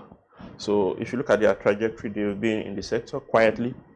Most of these organizations, most of these investments, most of their assets are major assets in the country. But you never knew that they were even in that play in the first place. So I think that's why the term quiet was used. Oh, okay. So quietly they are making things happen. They are getting deals done. They are acquiring assets in the power sector, especially. So that is, I think that makes them very significant. They are now playing. They are playing in the generation part before. They've played in the renewable aspect, and now they're taking over a disco. Okay, so what was the first one you mentioned? That's Eco Disco, that's the disco. So those are the people that distribute power. So they distribute what they get. Generation have to do their thing, transmission have to do their thing. It gets to them, then they distribute. They are the people that you call NEPA. Okay. They're the one that you need to pay to. Yeah. So you pay to those, they have to remit to. So they moved from generating. So they didn't move for generation, so they expanded. Yeah, to renewables and also to distribution. Distribution now. So literally, I think the only aspect of the value chain that they've not taken over or not have assets in so far will be the transmission, and that's because that's a government entity. So it's not privatized yet. So I believe if there's a chance of privatization, they'll probably want to play in that space too. They're truly powering Nigeria with $1 million deals, if you ask me. It's a good headline for that story. But let's move to this other big story. Maybe I should just... you want to add something to it? Yeah, please go ahead. NSP, fine. NSP, we love what they're doing. But for us Nigerians, what we need to see is effective... the stable power supply in our homes. So it's good that they're coming into a kind of helping eco distribution to. So if they can, empower eco distribution, to I think 60%. 60%. So it means that they will now become majority shareholder. So fine, with their experience, with their investment, what we Nigerians are looking forward to see is stable power supply in the homes, in offices for those who are doing small, are engaged in one business or the other. So what we just need is stable power supply. So if ECO wasn't doing well and NSP is coming in to help them do better, for us Nigerians, we're happy. Yeah, so according to NSP and its partners, they are coming in to modernize ECO Disco's operation, enhance customer service, expand electricity distribution from 513 megawatts to 1,500 megawatts. And if within the next few years, so if that is done, obviously it will translate to what their customer gets or their business units are being, the distribution costs across those places, and they get quality for money. That's what we are interested in. Mr. Joshua has just spoken for what the average person out there is actually looking out for. Exactly. Away from all of this. Exactly. Powering Nigeria with $1 million, is want to actually see it work. But a huge well done to them for the amazing work they're doing. Now, this big story here, it says PFA's 22.3 trillion naira assets reap big from foreign money market, and that one is still on the big Business Day newspaper. I want to quickly hear if you have anything to say on this story just before we move to our next paper. Perhaps you, Mr. Joshua, do you have anything to chime into this story? PFA's 22.3 trillion naira assets reap big from foreign money market as treasury bills, private equities provide good returns. Yeah, it is what it is. PFAs are constantly looking for where to put in pension, workers' money. PFAs are pension fund administrators that are the one that receive pension. I mean, from workers who are still in service and after retirement. So, what do they do? This money that they collect from workers who are still in service, they look for where to invest. At the end of the day, the idea is that the money doesn't just stay with them. They invest those money in instrument that can further yield interest, such that by the time you are to retire, what you invested, is not just what what you contributed. It's not just what you will get. You get something higher because that money has been invested. So fine. So the PFAs that investing in treasury, be investing in other investment instrument. The idea is that at the end of the day, it is the retirees that will benefit, because that money also is yielding interest, which then of course give a retiree a better welfare, a better standing during his or her retirement. So it's a good one. I mean, so they're doing right and investing in them in place that you should invest for that money to be able to generate interest that will eventually help retirees by the time they are out of work, depending now on their pension. And rightfully so. You've actually spoken really well. I wonder if you want to say anything to this story, or let's just move to our next story. Ibrahim. Well, I just want to say that I think they are doing well. What they're supposed to use the fund for is being used, and it's only like what matters to the retiree is that the money is there. If you're now adding extra to it, that's extras. That's the interest. So I don't want to retire and you're giving me excuses. And now you're telling me that the fund that is in your old, you're making good of it. So it only tells the retiree that I'm probably in the right organization to handle my fund. So also, been equal. I think they're doing well, and they need to just do better than last year. I think this report was for last year, for 2024 year. So let's see how they fare in 2025. Hopefully they do better, and it also tells on the people who has funds in these PFAs. So to read more on that, you could grab a copy of the Business Day newspaper. There's a lot more embedded in the paper. So you want to grab a copy of the Business Day newspaper everywhere around you, or also go on our website at www.businessday.ng. You find more deeper analysis, and then you'll be able to make good decisions, good business decisions as you go about your day. So let's move to the Punch newspaper today. The big story on the Punch newspaper says marketers may dump Dangote fuel as imported petrol costs 922 liter. 922 naira per liter. Now, imported PMS landing costs now cheaper than Dangote's price, as dealers import 76.84 liters in 2 days. I want you to talk more on the story, Ibrahim. So I'll give a background. When there is competition, you are expected to see stuff like this, where I'm bringing mine, you're bringing yours, and we are trying to make sure that we have a larger share of the market, which I feel this is what it is. So marketers are there to make profit. We need to understand that it's not a charity organization, and Dangote Refinery is also there to make profit. So if the marketers are saying that the cost of bringing in petrol from outside the country is cheaper than Dangote Refinery, obviously as a businessman you want to go for that. So, but I feel it is a business of price competition. Give or take, you see some sort of changes from Dangote too, and then you see Dangote Refinery's petrol is also cheaper than imported. Then you are having price war, and who benefits? The end users, the customers, the marketers, then down to the customers. These are some of the things you expect to lead to price reduction. So it will be a different thing if we just, like we had some months back where we just imported petrol, and it's only what you've been given or what you've been told that this is the price and that's it. But now Dangote is playing that space, and we're now having this conversation around yours is cheaper, mine is better. You understand what I'm saying? So at the end of the day, I think it's brought way for the consumers mainly. So these guys, do your thing, reduce the price, give us the best. So marketers obviously want to go for imported petrol, but I believe not all of them are leaving Dangote refinery. May dump is the headline. So May dump, yes, may dump. So it's not they are dumping or they've dumped. So May is like a something that is not sure. But if you look at this trajectory, it's looking like they might move from here to this place. Maybe a little bit of battering here and there, but then at the end of the day, so that means imported petrol is actually costing lesser than Dangote fuel? At the moment. At the moment? Yes. But why? Why is it so?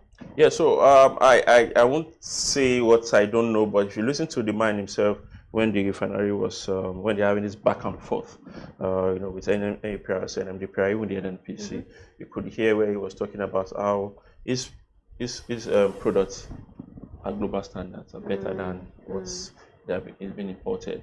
Yeah, so, and I think we also did a report on some of those things.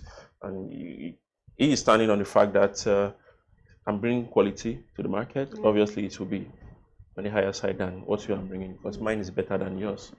So, and you've seen reports on issues. I don't know if those are generics, if those are organic, or those are paid for. But it's a lot. You see, notable people talk about how they are getting fuel from filling station, fuel station, and it's better than getting from here. And you could sense that, okay, this place is coming from Dangote, that place is imported. So those are the issues. So now it's also bears the question of is it is what you bringing in imported, is it quality enough? Is it what's the best practice, global standard?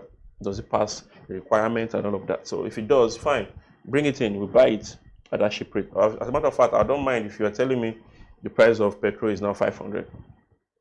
It bodes well for the customers, for Nigerians. So in all of this, I just feel like it's a good one. There's competition. Obviously, in the next couple of months, it's a good type of competition. Now, Dangote will want to sit back and lose customers. Of course.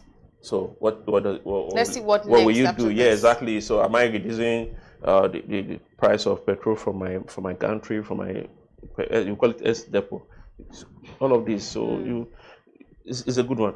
Generally, it's a good one. So it's encouraging the good I can assure you, this Monday, before next Monday, you hear something from Dangote refinery, probably something a little bit lesser than this, and then before you know, we are talking about 800 naira per liter.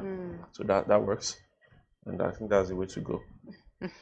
Actually, the way to go. I wonder if you want to speak on this, Mr. Joshua. Any additions? I actually wanted to raise the issue that Ibrahim has actually raised as he was still talking. Okay. Mine was about the quality. Okay. Fine.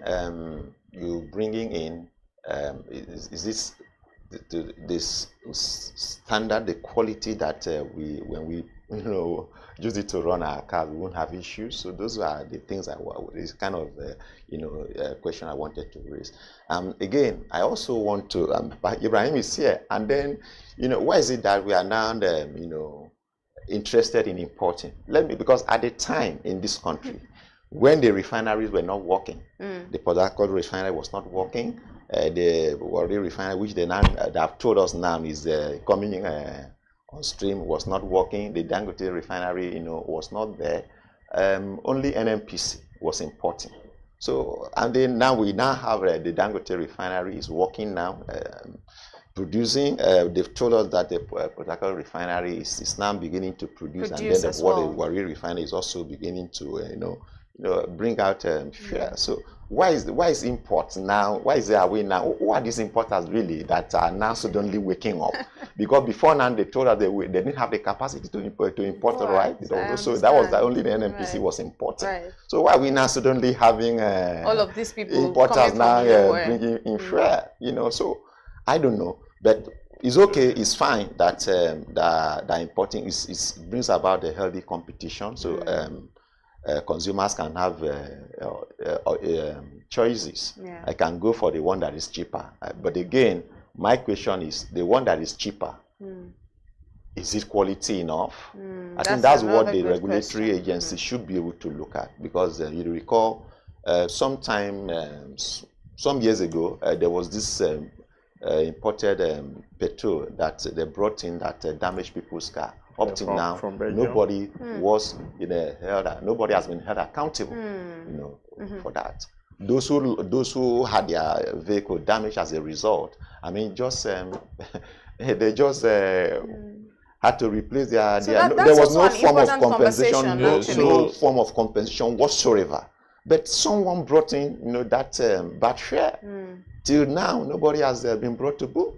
So those are kind of things that will want the regulatory agency to look into, as we are, allowing people to import. But fine, if importing, of course, if we are importing and are also producing, perhaps, it helps us consumers. So but then the issue of quality should also be looked into. So on the issue of quality, there has been call on the regulators to find a way to make sure that they get back to the industry players and also the Nigerians, the consumers, that okay, what has been imported is actually correct, is the real thing, is meeting set standard. However, like you said, I think in 2022, bad fuel was imported, damaged cars, motorcycles here and there, and again nobody was held in row.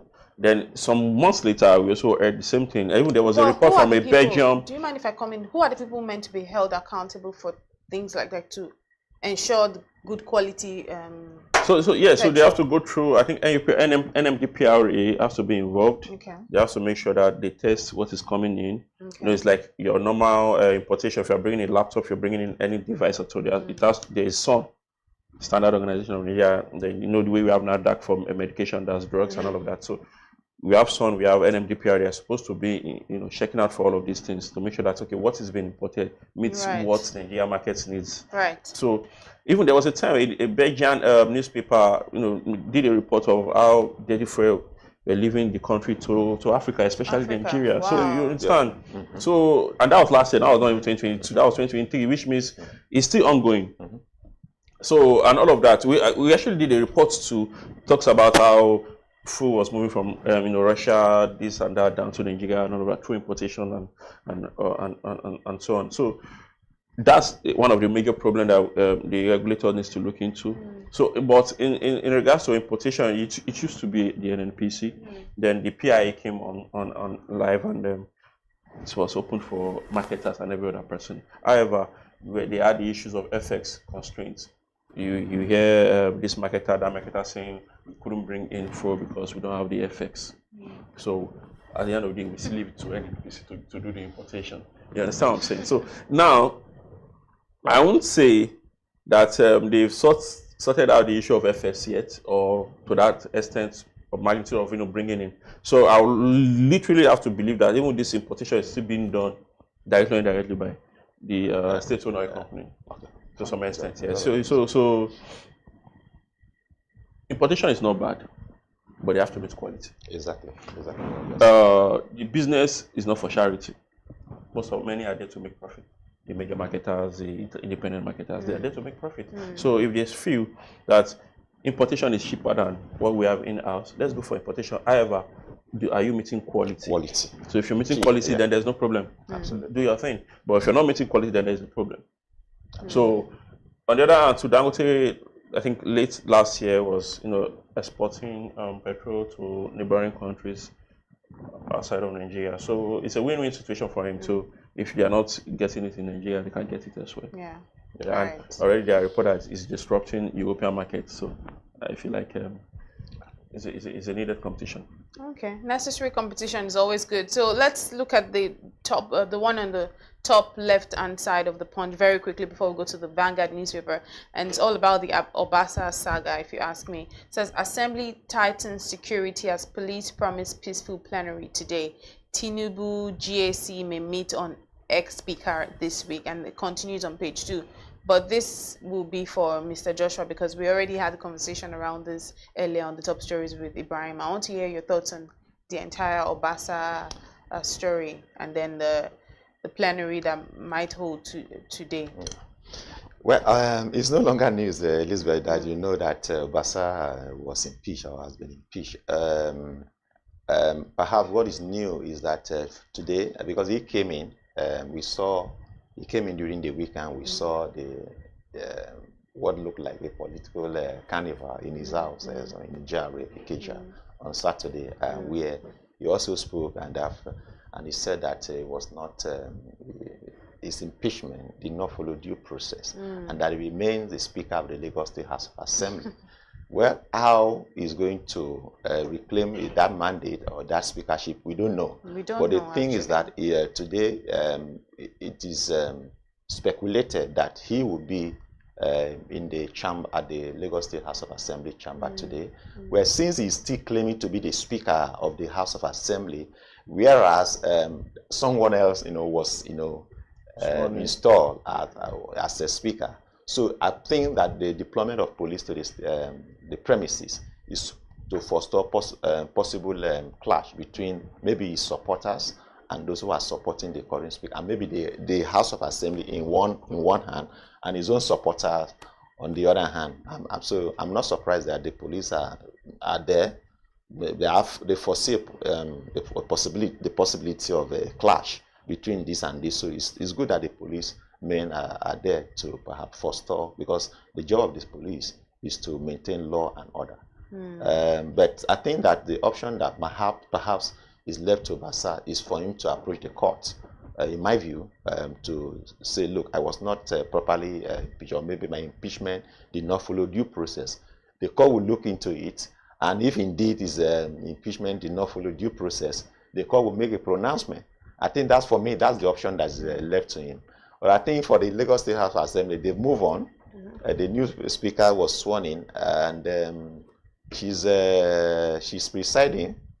I think Obasa should probably go to court and to challenge his impeachment. I think that's what I would say with regard to that. But it's good that the police are there this morning to possibly forestall any clash that could arise as a result of himself claiming to be the Speaker, and whereas there is another Speaker.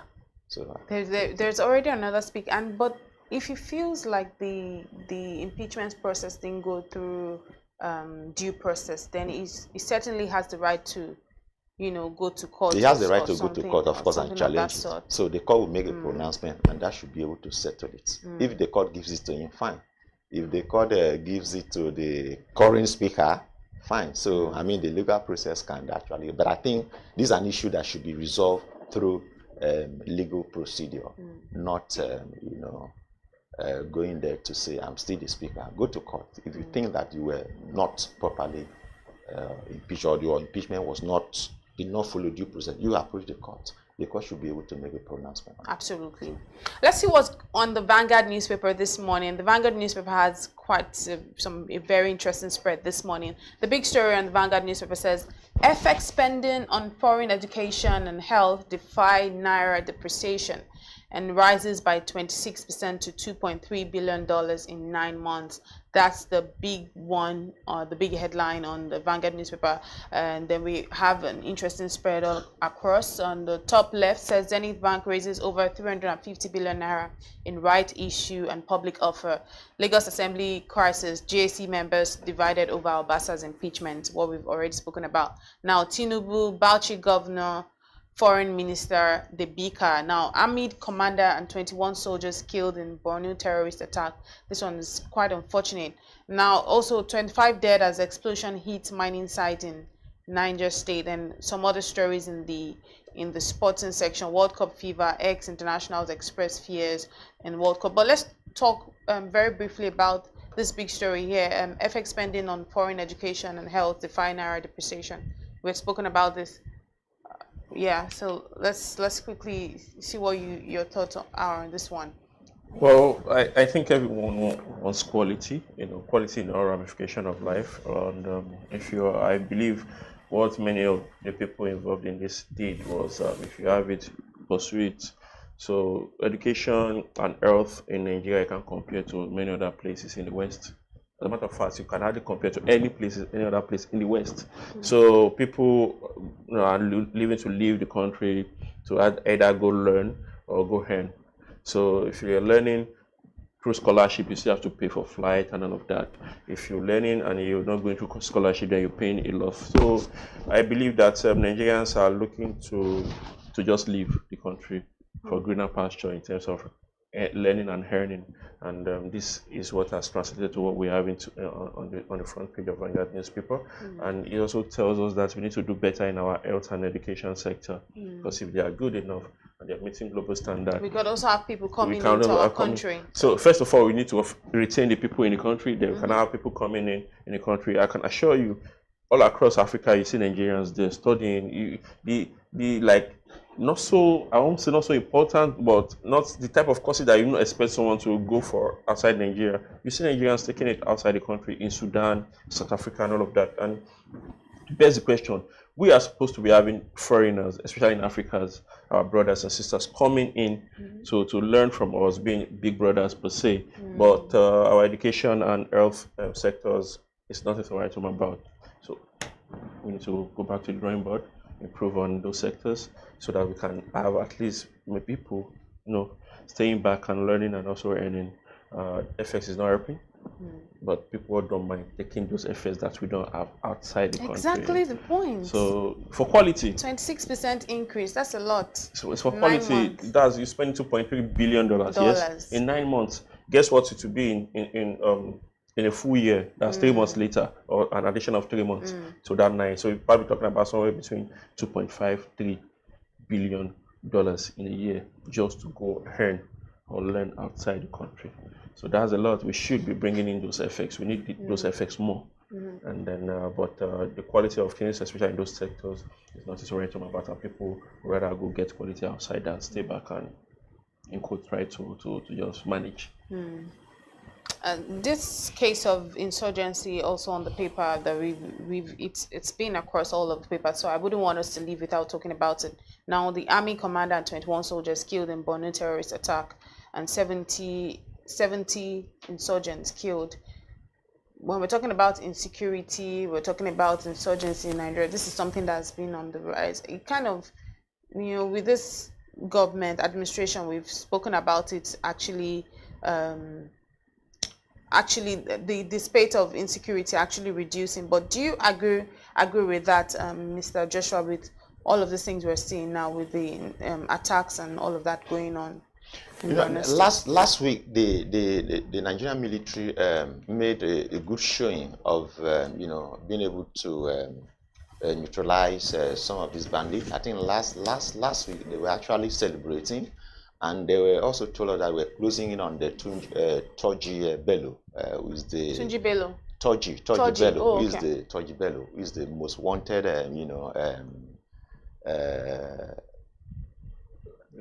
insurgent now, in the country. They were able to neutralize some of his lieutenants as at last week. But it's unfortunate that there was this setback for them when those guys killed, is it 22 army officers? Yeah, the security situation is improving, but of course you are bound to have what happened where maybe they ambush them and then kill some soldiers. So the soldiers also kill a number of them. But of course, so they keep engaging themselves. Yeah, we can't say that it's not improving. I would say it's improving. But of course, it is not yet Uhuru for us in Nigeria. We'll continue to have this until the military is able to, we hope, able to eventually wipe these guys out, and so we have peace in the country. But it's not too bad. I mean, they're not doing badly. But I think what the army needs is what the military needs is that support, that funding, that moral support that all of us as Nigerians can give to them. So we sympathize with the soldiers who lost their lives. I pray that God will console the family. So that's what I would say regarding that. Yeah. God will actually really console our heartfelt condolences towards the families that have lost their loved ones this morning. But before we go, we always like to see what's on the cartoon of the day at the Business Day newspaper. It's always very interesting, very punchy, very catchy. Let's see what we have on the cartoon of the day today. Now, that one is interesting. I know Mr. Joshua has deep interest in this particular one. So it has Bola Ahmed Tinubu University. Somewhere on the left, there's a building, then it says Bola Ahmed Tinubu Polytechnic, then Bola Ahmed Tinubu Secretariat. And then on the bike, you see this lady says, please, where exactly are we? And the driver says, relax, madam. You are in a BAT country. That's it. You are in a Bola Ahmed Tinubu country. Because you see all of those buildings there have Bola Ahmed Tinubu. Like it seems like in the entire neighborhood pictured here, it seems to own everything. And that's what we have on the cartoon of the day today. Quite interesting. Yeah, it's an interesting cartoon, Elizabeth. Some time ago, I think 2010 or thereabout, I was a correspondent covering State House, and I recall there was this primary health center that was built by the then chairman of the Jibo Local Council Development Area, Mr. Kende Bamingbeton. Fashola was the governor at that time, and we had gone with Fashola for the commissioning of that primary health care center. And the chairman of the local government named it after Fashola, call it Babatunji Raji Fashola as a health center. But interestingly, when Fashola was to speak, he renamed that primary health center away from himself as a sitting governor. And they named it after one man he said had worked really hard to make Lagos great. And then so he named it after, and then said, okay, that it was the sitting governor, and perhaps he didn't feel that things should be named after him. But that was Fashola. Interestingly, Fashola is one of the Tinubu's mentees, and but he's someone I personally, like his kind of leadership style, So he did not accept it, he just moved it and gave it to someone else.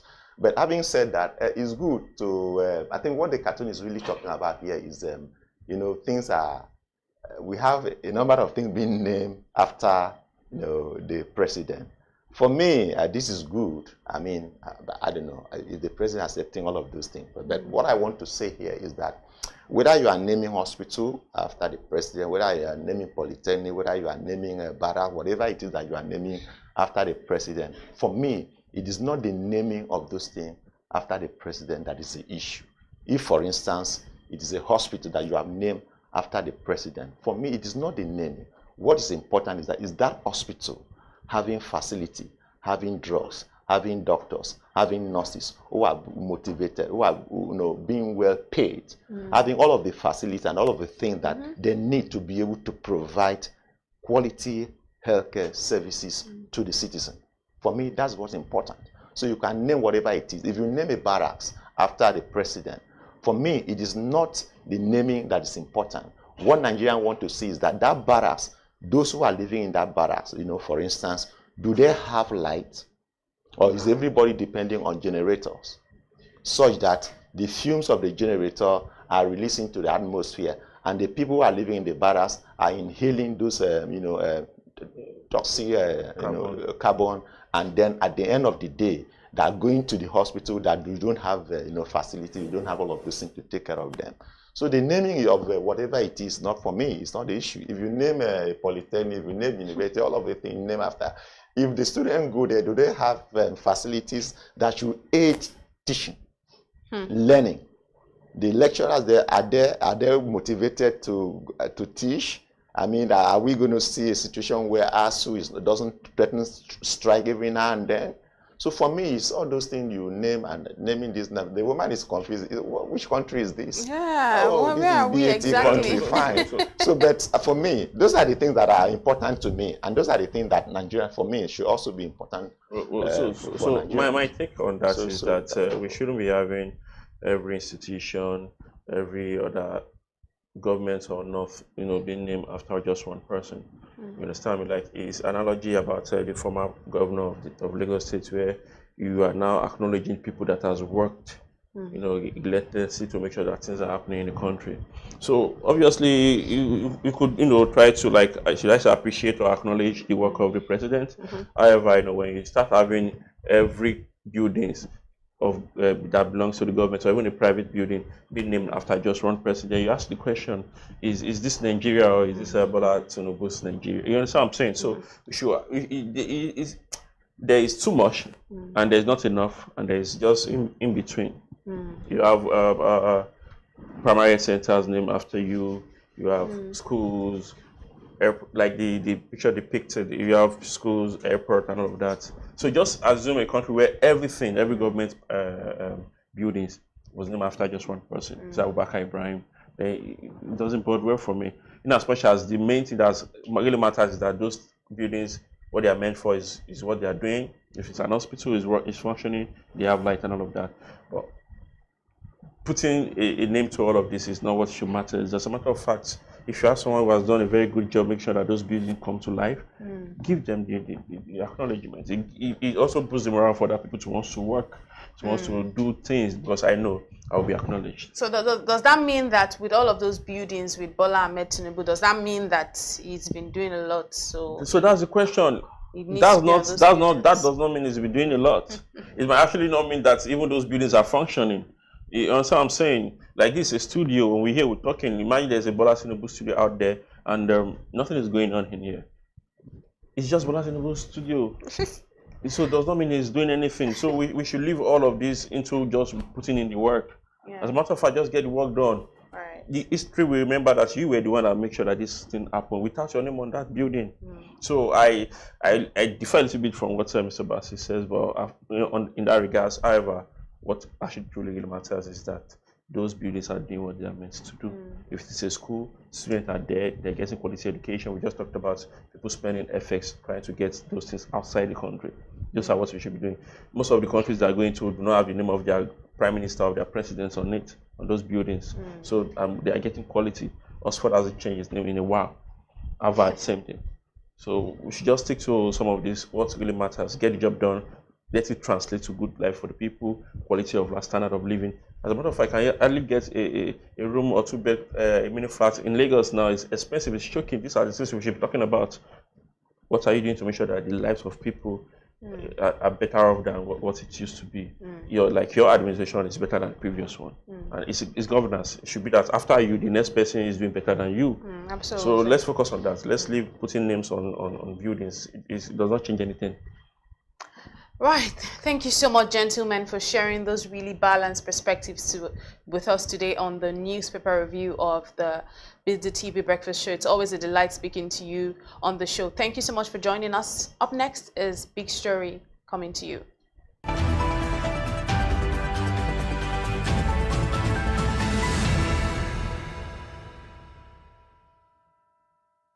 Attention business leaders. Want to make informed decisions? Join the ranks of the best with Premium Business Day. Access in-depth analysis and expert opinions to stay ahead. Subscribe now at premium.businessday.ng and unlock premium content. Plus, you get 50% off your first subscription. Don't miss out. Make smarter choices and seize new opportunities. Sign up now and elevate your business game. Visit premium.businessday.ng today.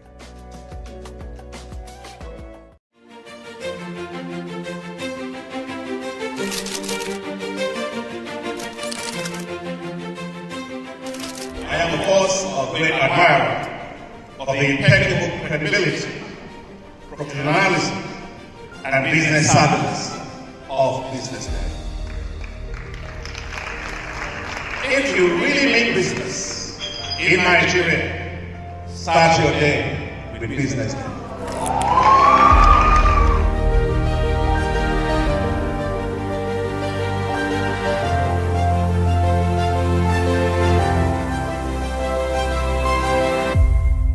BusinessDay is West Africa's leading provider of business intelligence and information, delivering premium content across diversified media platforms, including online, mobile, and print.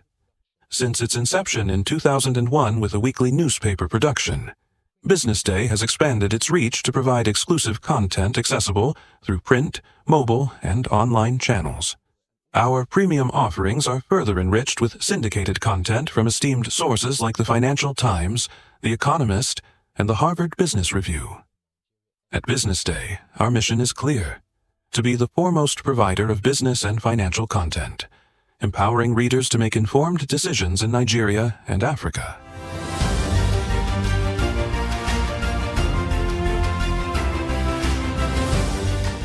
Since our establishment, we have been committed to delivering insightful, relevant, and accurate information about Nigeria's business and finance environment, while contextualizing the impact of global events.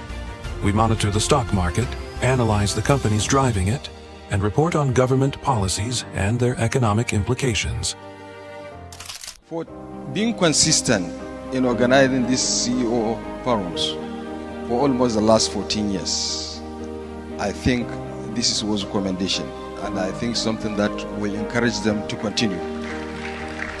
From decoding market trends to dissecting economic shifts, we offer actionable investment ideas and serve as a compass for decision makers navigating complexity.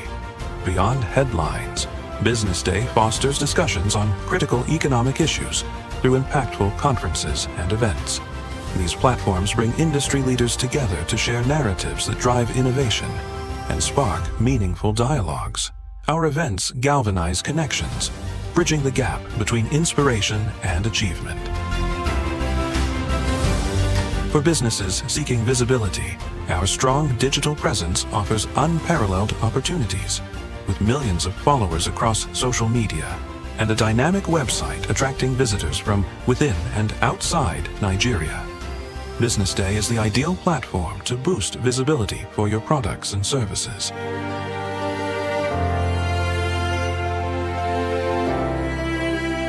If you're looking for in-depth analysis and expert opinions on Nigeria and Africa's business landscape, Business Day is your guide. Attention business leaders. Want to make informed decisions? Join the ranks of the best with Premium Business Day. Access in-depth analysis and expert opinions to stay ahead. Subscribe now at premium.businessday.ng and unlock premium content. Plus, you get 50% off your first subscription. Don't miss out. Make smarter choices and seize new opportunities. Sign up now and elevate your business game. Visit premium.businessday.ng today.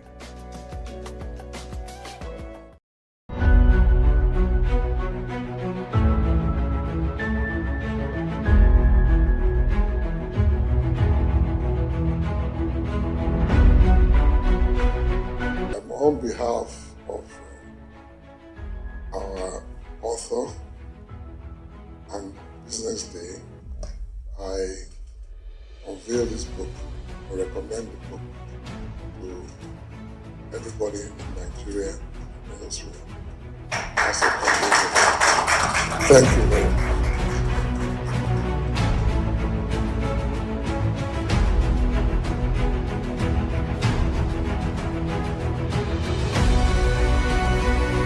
I want to congratulate you, Femi, for putting this together. I'd like to thank Frank Agbogun, Business Day, for giving him the platform to do this. I was part of this because our facility was asked to answer questionnaires and fill forms.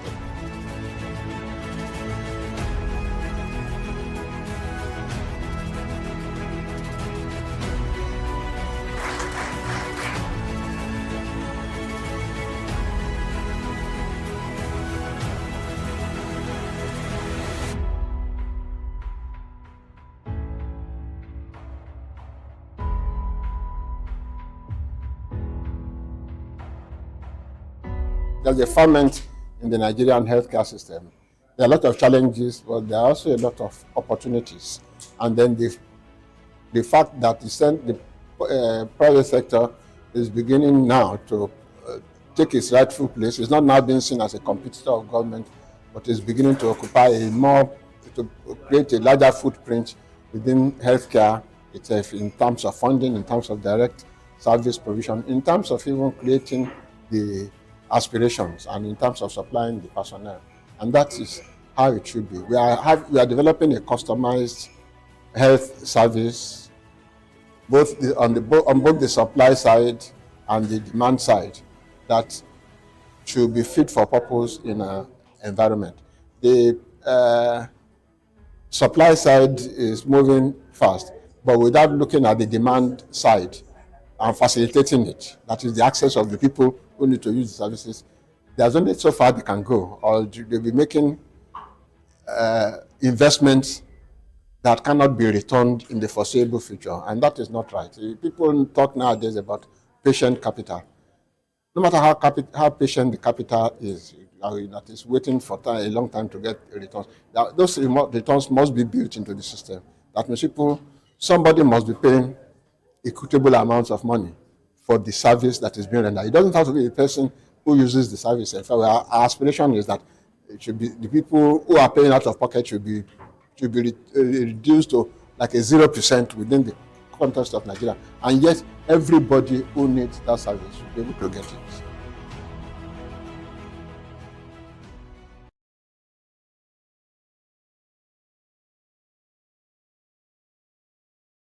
Attention business leaders. Want to make informed decisions? Join the ranks of the best with Premium Business Day.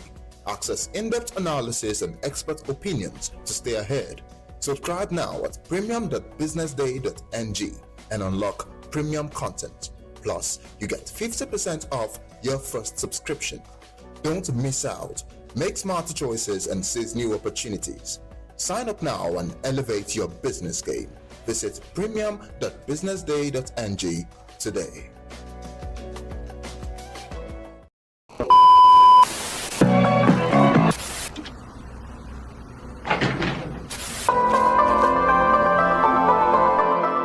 This is the Business Day television broadcast.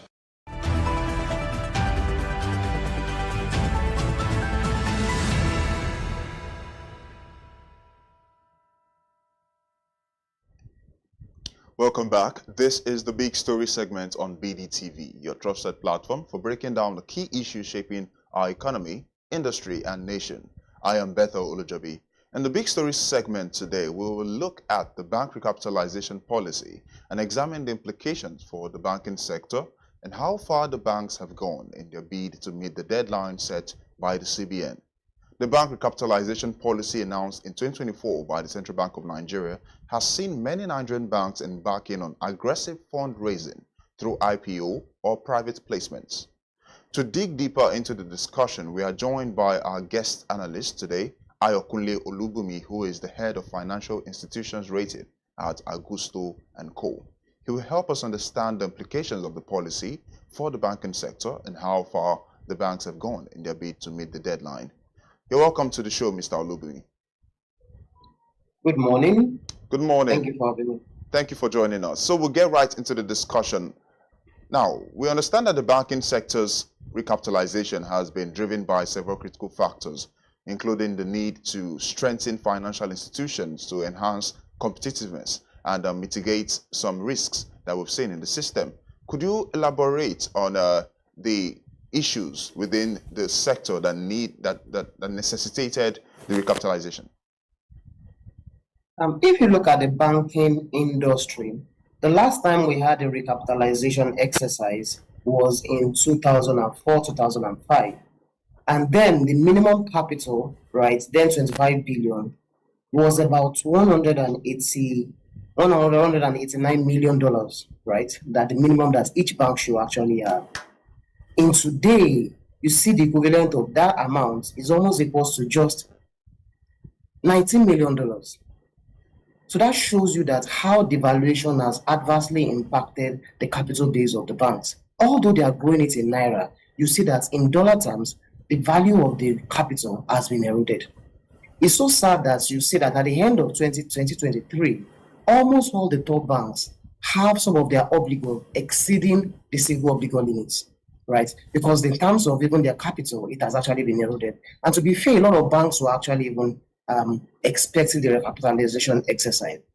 At the same time, if we look at the ability of the banks to support the economy, it has also been adversely impacted by this low capital of the banking industry. For instance, if you look at the bank access to GDP, for Nigeria, it has been low at about 16%, right? Compared to South Africa, where it's actually even 74%. In Brazil, is over 125%. In Kenya, is 48%. In Egypt, is 100%. And even in Indonesia, right, is actually even 43%. So although there are other aspects, there are other issues that actually affect and that affect the size of the industry's asset, but you agree with me that capital is also a critical aspect, right? And definitely it's obvious to all, even those in the industry, that the capital of the industry has been eroded in real terms, right, by the devaluation of the currency. Well, very interesting. Now, with the new capital influx that we're seeing, the banking sector is expected to play a crucial role in driving economic growth. And we know that Nigeria is aiming at actualizing a $1 trillion economy by 2030. Now, with this new policy, do you believe that that vision of a $1 trillion economy is feasible post-recapitalization? And what are some of the enablers that are required to make this ambition a reality? Interesting question. I think if you look at Nigeria, if you look at the potentials that we have, if you look at our resources, both the natural resources, the human resources that we have, and even given that we hardly have, if we have any natural disaster, it's actually few and far between. You agree with me that achieving a $1 trillion economy is something that is achievable, is something that is doable for Nigeria. However, we should note that recapitalization of the banking industry is not the magic one that will actually even achieve that. There are other things that needs to actually be in place to ensure that Nigeria is able to achieve this particular target. For example, the macros are not still looking good. We have inflation about over 30%. We have the exchange rates going up and down like a yo-yo, right? We have the insecurity issues all over the whole place.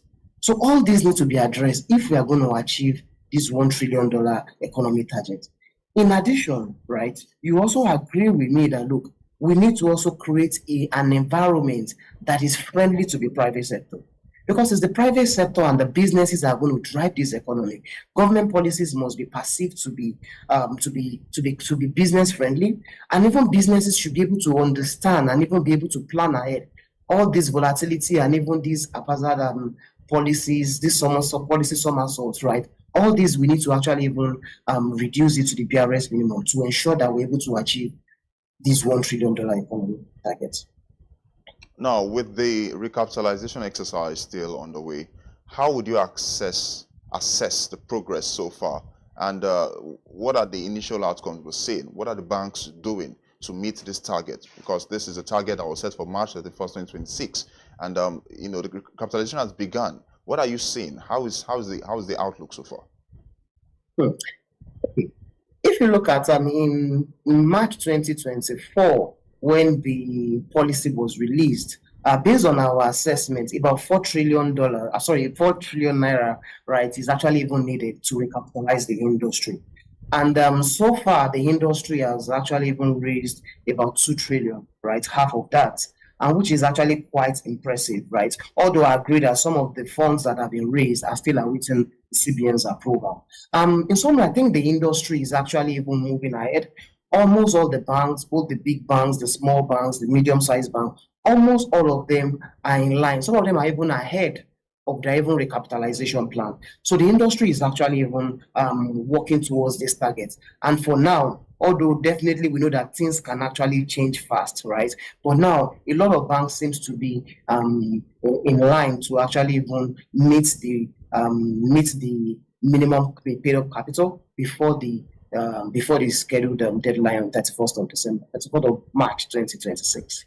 And yes, now that we have seen some banks make some moves like the IPO, offering IPOs, and the public offerings, the like Fidelity Bank that diversified, required a hybrid offer, right, to public and to stakeholders, and some other banks that have done one or two things to kind of raise capital, right? What are some of the significant improvements? Have we seen stability, liquidity? Have this improved the operational efficiency of the banks? Because we want to understand if we have started to see early results. Like, what are some of the trends that have emerged? And do you think there's an impact so far? Okay, I think if you look at the stock market, you will see that the banking recapitalization is something that has actually even helped the stock market. The shares of the banks are actually even trading better. But talking about the industry specifically, yes, like I said earlier, a significant proportion of the capital raise are yet to be approved by the CBN, right? I think CBN approved the first batch, I think in just towards the end of last year, right? The end of 2024. Right. And we expect that by this year, we start seeing the impact. And we're already seeing the signals. For instance, the banks, international banks have been quiet about the expansion plan. A lot of them are getting more bullish about it, right? So by the time we see the audited financial for 2024, right, we're going to see the impact of that. And for some of them, when we have to wait till the end of June 2025, we'll also see the impact of the capital. And currently, there are about 21 banks, commercial banks operating in Nigeria right now. As it seems, if you take a larger look at it, some of the larger banks appear to have absorbed a substantial portion of the capital available. Now, do you think that the smaller banks will be able to meet these requirements? Okay, so let me first correct an illusion, right? You have about 36 banks in Nigeria, right, including the 6 merchant banks and even the about 4 non-interest banks, about 36 in total. I think it's actually even a level playing field. And what we've seen so far is that even the so-called small banks, a lot of them are in line with their capital raising exercise. The only thing is that for the big banks, because of given the size of what they need to raise, you see that they are more vocal, they are more out there, right? Given the size of share of what they actually even need to raise. For instance, when the policy was announced, the top 5 banks, right, the Fugas, right, as we normally call them, the requirement, they needed to raise about 1.5 trillion. If you had the 2 other banks to hit, right, among the top 10 banks, then all of them in total need to raise about 2.2 trillion. That's even more than half of what the industry needs in total. So what you realize is that those actually need to raise a huge amount of money. They are actually more in the public phase. But some of these, so there are even some of the small, really so-called small banks, right? Some of them don't even have up to raise up to 5 billion. Right, so if such a bank, you agree with me that there's no need for them to make noise, and a lot of them are actually even quietly raising their capital. And even for them, the only impediment that would have been is that some of those banks not willing to expand their pool of shareholders, not willing to even diversify their shareholding, right? But what we've seen in their interaction with them, a lot of them are actually more willing to even say that, look, let's expand the pool of shareholders. And then we will see some interesting things towards the end of the year. Some of them are even planning to come to the market to even do IPOs, right? So I think a lot of banks will actually even do the so-called small banks will meet the recapitalization target. However, having said that, I think for these relatively small banks, the challenge won't be now, it will be after raising the capital. Because for instance, you have some of the big banks some of them having over 2 trillion of capital to actually even do business after the recapitalization exercise. And you have some banks that have less than 100 billion. You will notice that, look, the operating environment is going to be different. For instance, if you look at last year, right, you see some banks that actually within half a year have already made profit of 1 trillion. While we see some small banks that all through the year, they are even struggling to even make 10 billion.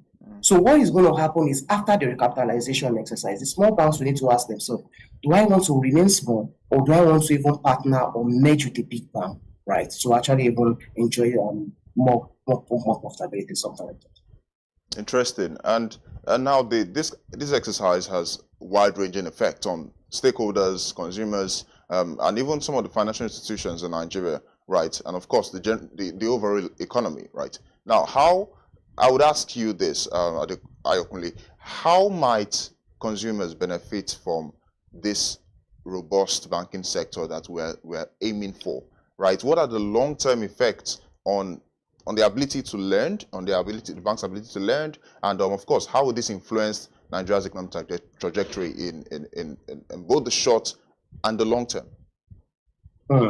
Interesting question. I think the capital raising exercise will be a watershed in the banking industry. And you realize, because you see that from next year, April, the concern of the banks won't be how to raise the capital. The concern will now be how to deliver return on those capital. Because it's something for you to raise the capital, then you need to actually even deliver returns to the shareholders. To be able to deliver returns to the shareholders, the banks will be compelled to deploy this capital. And what we will see, right, is that a lot of banks will start even thinking, what can we do?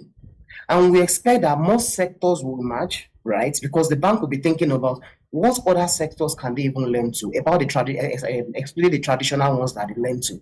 And what you also see is that banks will be de-risking some sectors, de-risking some customer groups, some customer groups that you will never think that banks will actually even lend to. Banks will be looking at it also. And I also believe that aside from even the loans and advances, the banks will be looking at more asset classes, right? Derivatives is going to play very key, actually be much more prominent in the banking industry post recapitalization. And we're going to see a very interesting thing, because if you look, let's cast our mind back.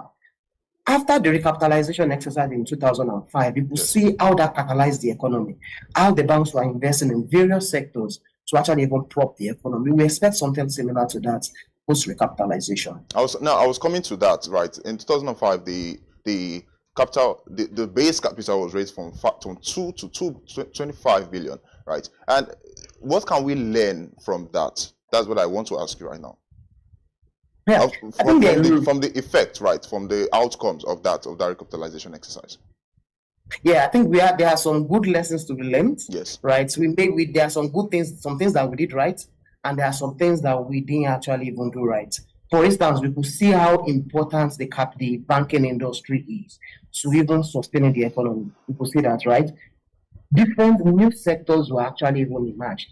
But one major lesson, right, that we also need to also have at the back of our mind is that, look, for a bank, it's not only for you to have such huge capital, risk management needs to also be prioritized. So from the banking perspective, even from the CBN perspective, they need to actually up their game in terms of risk management. Even the CBN needs to up its game in terms of regulatory oversight.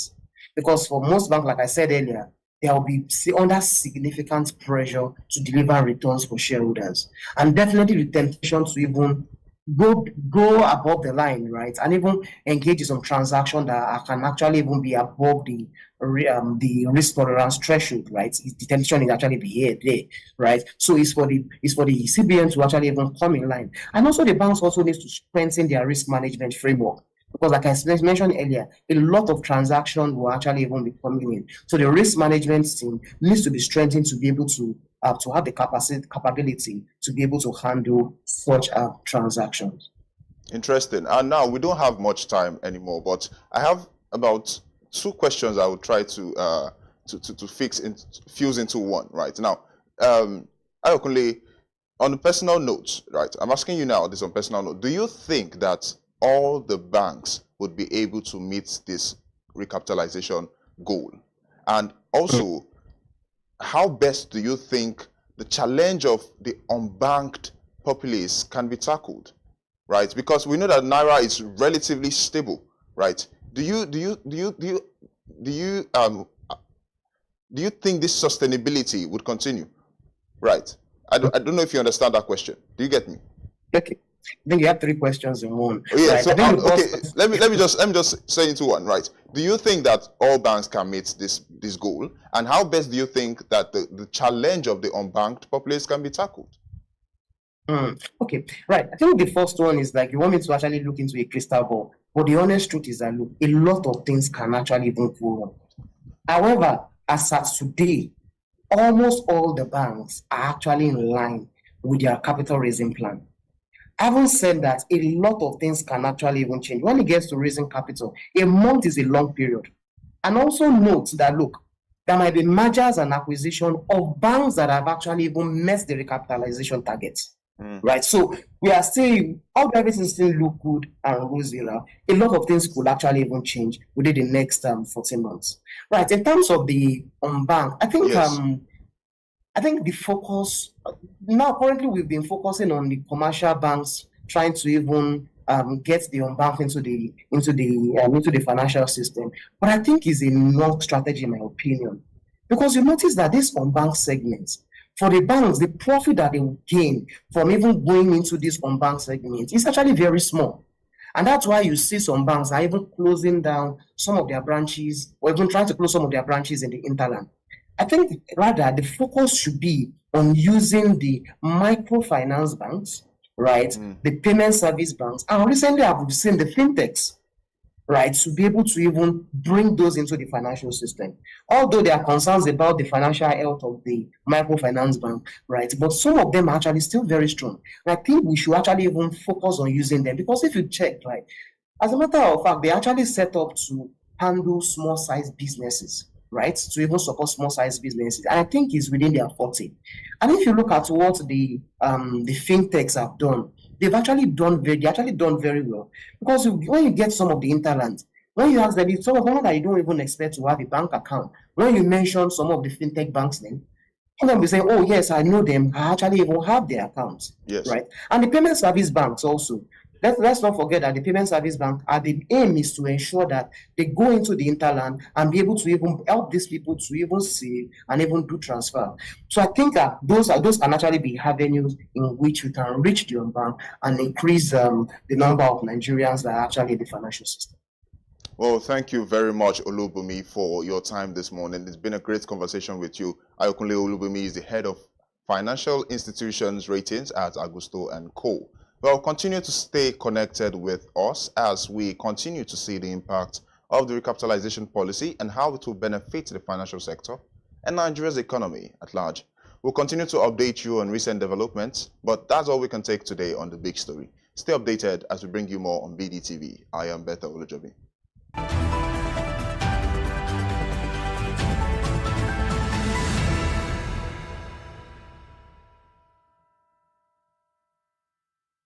Attention business leaders. Want to make informed decisions? Join the ranks of the best with Premium Business Day. Access in-depth analysis and expert opinions to stay ahead. Subscribe now at premium.businessday.ng and unlock premium content. Plus, you get 50% off your first subscription. Don't miss out. Make smarter choices and seize new opportunities. Sign up now and elevate your business game. Visit premium.businessday.ng today.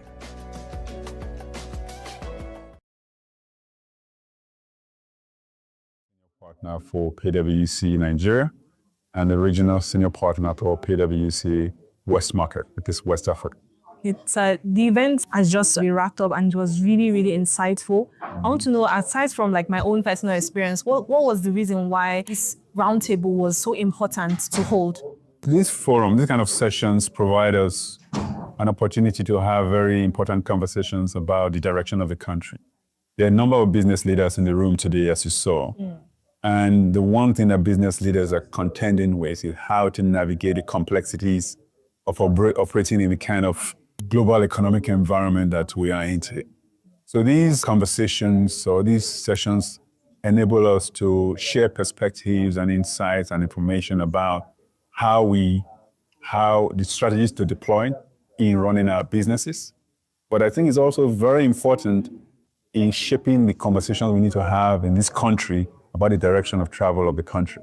Because we are all, whether business leaders or individuals, we're all stakeholders in this country. Yes. So having this opportunity to have conversations and discussions about our economy, about the budget, about government reforms and policies is a critical part of the job that we have to do as business leaders, as individuals in this country. So this is, I mean, I'll say that is the primary motivation for doing something like this. But I think it's of immense value to everybody who attends it. Thank you so much. I also want to know, what is your major takeaway from this event? If I was to say the one thing that I took away was optimism.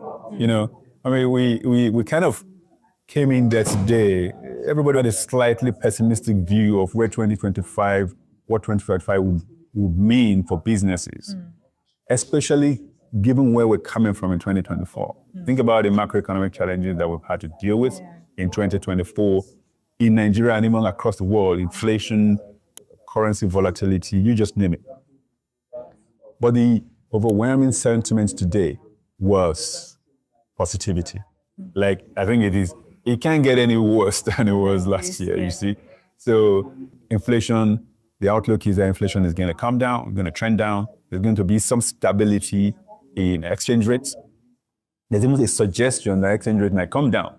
God, amen to that, right? Amen. Yeah. So yeah, I would say the overwhelming sentiment is 2025 will be a better year than 2024. and we'll begin to see an upward trajectory in all our metrics, economic metrics. Of course, the road ahead is still rough. 2024 was that it is a better year doesn't mean it is perfect or it is good. Yeah. It is just that we're coming from a very low base when you talk about inflation or currency volatility. So the fact that we're going up, we're trending up, is reason to be hopeful and reason to be optimistic about the future of business in Nigeria. Thank you so much, sir, for sitting with us and granting us this interview. Thank you so much. Thank you for having me. So I would like to get what your key takeaways from this event. I believe that you were not just a panelist, but you were also a member of the audience. Yeah, the key takeaway for me will be that there was the consistency and consensus that the reforms were the right reforms and that the direction of travel is going to take us to the Nigeria that we want. It's also one of the takeaways also that the outlook for 2025 is much better than 2024 was. And this is not just because we're being optimistic. It is based on what the data is saying around inflation expectations and the factors that were stoking inflation in 2024, which are no longer there in 2025. In addition to the base effect that, it can be worse than it was before. Yeah. And then you have expectation around interest rates, because as inflation begins to moderate, the monetary authorities will have the reason to cut interest rates. And also even additionally, we have the credit concession scheme for the businesses. All of these altogether mean that we should have the opportunity to celebrate or begin to celebrate in 2025 that the sacrifices that we made as a people is beginning to yield results. And for people generally, it's to not just all be negative about the economy, because that way you may miss out on the opportunities, which I think are abound across all sectors. Okay, so based on the panel that you just had, I heard that you spoke a lot about data, and from what we're just discussing right now, you seem to be a very big believer of data. So what are the opportunities that people should look forward to investing into in 2025 if they want to thrive in their businesses? I think it cuts across all sectors, because whether you're talking about manufacturing or industry generally, whether you're talking about services, including financial services, telecommunication, whether you're talking about energy sector, we have a lot of focus around energy in particular, from renewable to additional investments, including the policy decentralizing electricity regulation, which means that the state can now decide, to generate and put whatever excess into the grid. So those reforms are also going to provide opportunities across the board. Even the tariff increase on telecommunication, why nobody is happy that tariffs are going up, the issue is that will help them to improve quality, and quality of service will feed into the economy by way of better productivity, which will overcompensate for the additional tariff and that we're having to bear. And so I do think that depending on the sector you operate, just look out for the opportunities and you will find. Okay, thank you so much, sir. It was really lovely sitting with you. I want to know, is there any other thing you would like to add? Maybe a question that you felt was not answered properly in the hall, or you would like to say anything here? No, I think it's just to encourage everyone to play their part and engage with the government constructively. And that's the way to solve the problems. Complaints don't solve problems. Ideas and solutions are the ways to solve problems. Yes, definitely. Thank you so much for sitting with us. My name is Dr. Gabriel Ubeche. I'm the Group Managing Director of Rain Oil Limited. You spoke really well in your panel, and you did really amazing with the questions that were thrown at you also. But we still have more questions, and we just want to know, what is your outlook for this year in the light of the new policies that has been brought out in 2025? 2025 remains a very optimistic year. I think our worst days are behind us. 2024, 2023, we had the twin challenge of the fuel subsidy removal and the attendant increase in the price of petroleum products, and then the Naira devaluation, which also impacted the price of petroleum products. And then we saw the demand for petroleum products go down and the general effect it had on the economy. A lot of companies took FX losses. But I think that 2025, all that is behind us now. All we see is positivity. I think the economy now is in the right trajectory. We've seen a calmness in the exchange rate, because I've always argued that the problem we've had in this country, or the problem we've had in the last year or so, wasn't really what the exchange rate was, as much as people waking up in the morning and not knowing what the exchange rate is. So it doesn't matter whether exchange rate is 1,006 or 1,007 or 1,008, but could it be stable? Can we plan with it? Can we wake up in the morning and say exchange rate is 1,800, and you can hold on to the fact that it's 1,800? That wasn't what the case was. But now we've seen calmness in the exchange rate. Exchange rate is now about 1,550 naira to the dollar. Again, because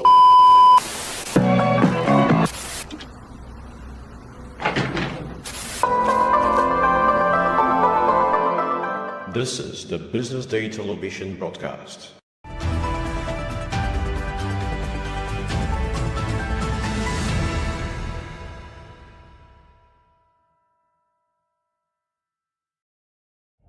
Good morning and welcome back to the social listening segment of the BDTV Breakfast Show. This is where we bring to you some of the very interesting conversations making the rounds on social media. My name is Elizabeth, and today I'll be exploring some of the stories alongside our in-house analyst, Mr. Obidike Okafor. Welcome. Thank you. How are you? I'm fine. I'm very fine. It seems like it's layered with more responses. No, I'm fine. Like, I think that is something. I'm fine. All right, let's see what we have today on the social listening segment. So to begin with, the trend of the comedian and skit maker Zik Saloma, who has announced that he underwent surgery for his nose in Istanbul, Turkey. Now, he shared his experience with his followers on social media, documenting every step of the process from consultation to post-operative care. Now, Zik revealed that the plasters on his nose will be removed after 6 days, noting temporary discomfort, but emphasizing there is excitement about his new look while praising the medical team and surgeon who performed the surgery. And this came as a shock to people on social media space. You know, even his friends, they were quite shocked, because you don't really see in Nigeria, like there'll obviously be people who have undergone some surgery for their face, you know, their facial features, but they're few and they don't come out openly. You know, it's only recently that we started seeing people that owning up to BBL surgeries and all of that, and that's women. And that's women. You understand? Because those are, when it comes to things that have to do with plastic surgery and all of that, it seems to be something that more women lean into. And then in a country like Nigeria, where we're even not all that open, you know, it's still just a tiny fraction of women that even are able to open up about it. And most of the time, they always even open up about it in a weird way. They don't fully come to even own up. They'll probably say, "Oh, I actually did some work." You know, they will not say, "I did some work, exactly I did this, I did it." And it's always like about the body. So, you know, facial features in Nigeria, it seems like, wow, really? But definitely there will be people that have done all of these things, but they're not always that open. So that's why Zik coming out for me, on my part, is really commendable. There are people that felt like, oh, why would you alter your facial features? It's your God-given feature and all of that. But that's what you want. I feel that if you have insecurities, my thinking, my thought, my opinion is that if you have any insecurity that you think that could be worked on, you should actually go for it. I'm fully in support. I don't know what you think, but I will get your reaction. I'm sure you're already forming it in your head. Well, let's see what people are saying on social media about this story. French Call says Zik Aloma's surgery is a total waste because his nose won't make much difference. Nobody is perfect. The nose isn't even the only problem with his face. So this one is it's more like going on to body shaming more. Chevy Omombolaji says his former face is where the comedy is. Is where the comedy is. Shaking my head, good for him. Because, you know, like, I've seen people in the comment section as well saying that, you know, like, will the comedy be the same? Because, you know, there's there's an amusing look he has. So now that his nose is pointed and all of that, it's like, will we still have that effect? You know, when you see Zik on your screen, you want to laugh before he says what he's saying. You know, mama is mama or some mama something that. Then immortality says maybe his children will have to do the same. Gene is gene and can't be altered.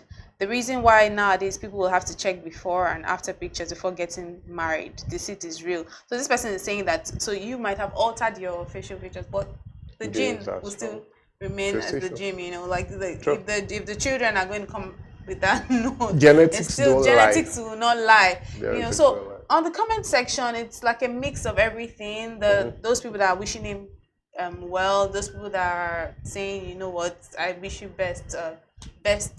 my best wishes as you recover from your surgery. But all in all, I think he's really happy with the results. He seemed really giddy about it, and that's why he shared his experience. And to be honest, for me, I commend him a lot. I feel that the openness for me, I really like when people that are public figures come out, because as a public figure, you kind of, it comes with the territory, so you kind of owe it to, it's just what it is. So I find it weird when celebrities only like when they're being commended.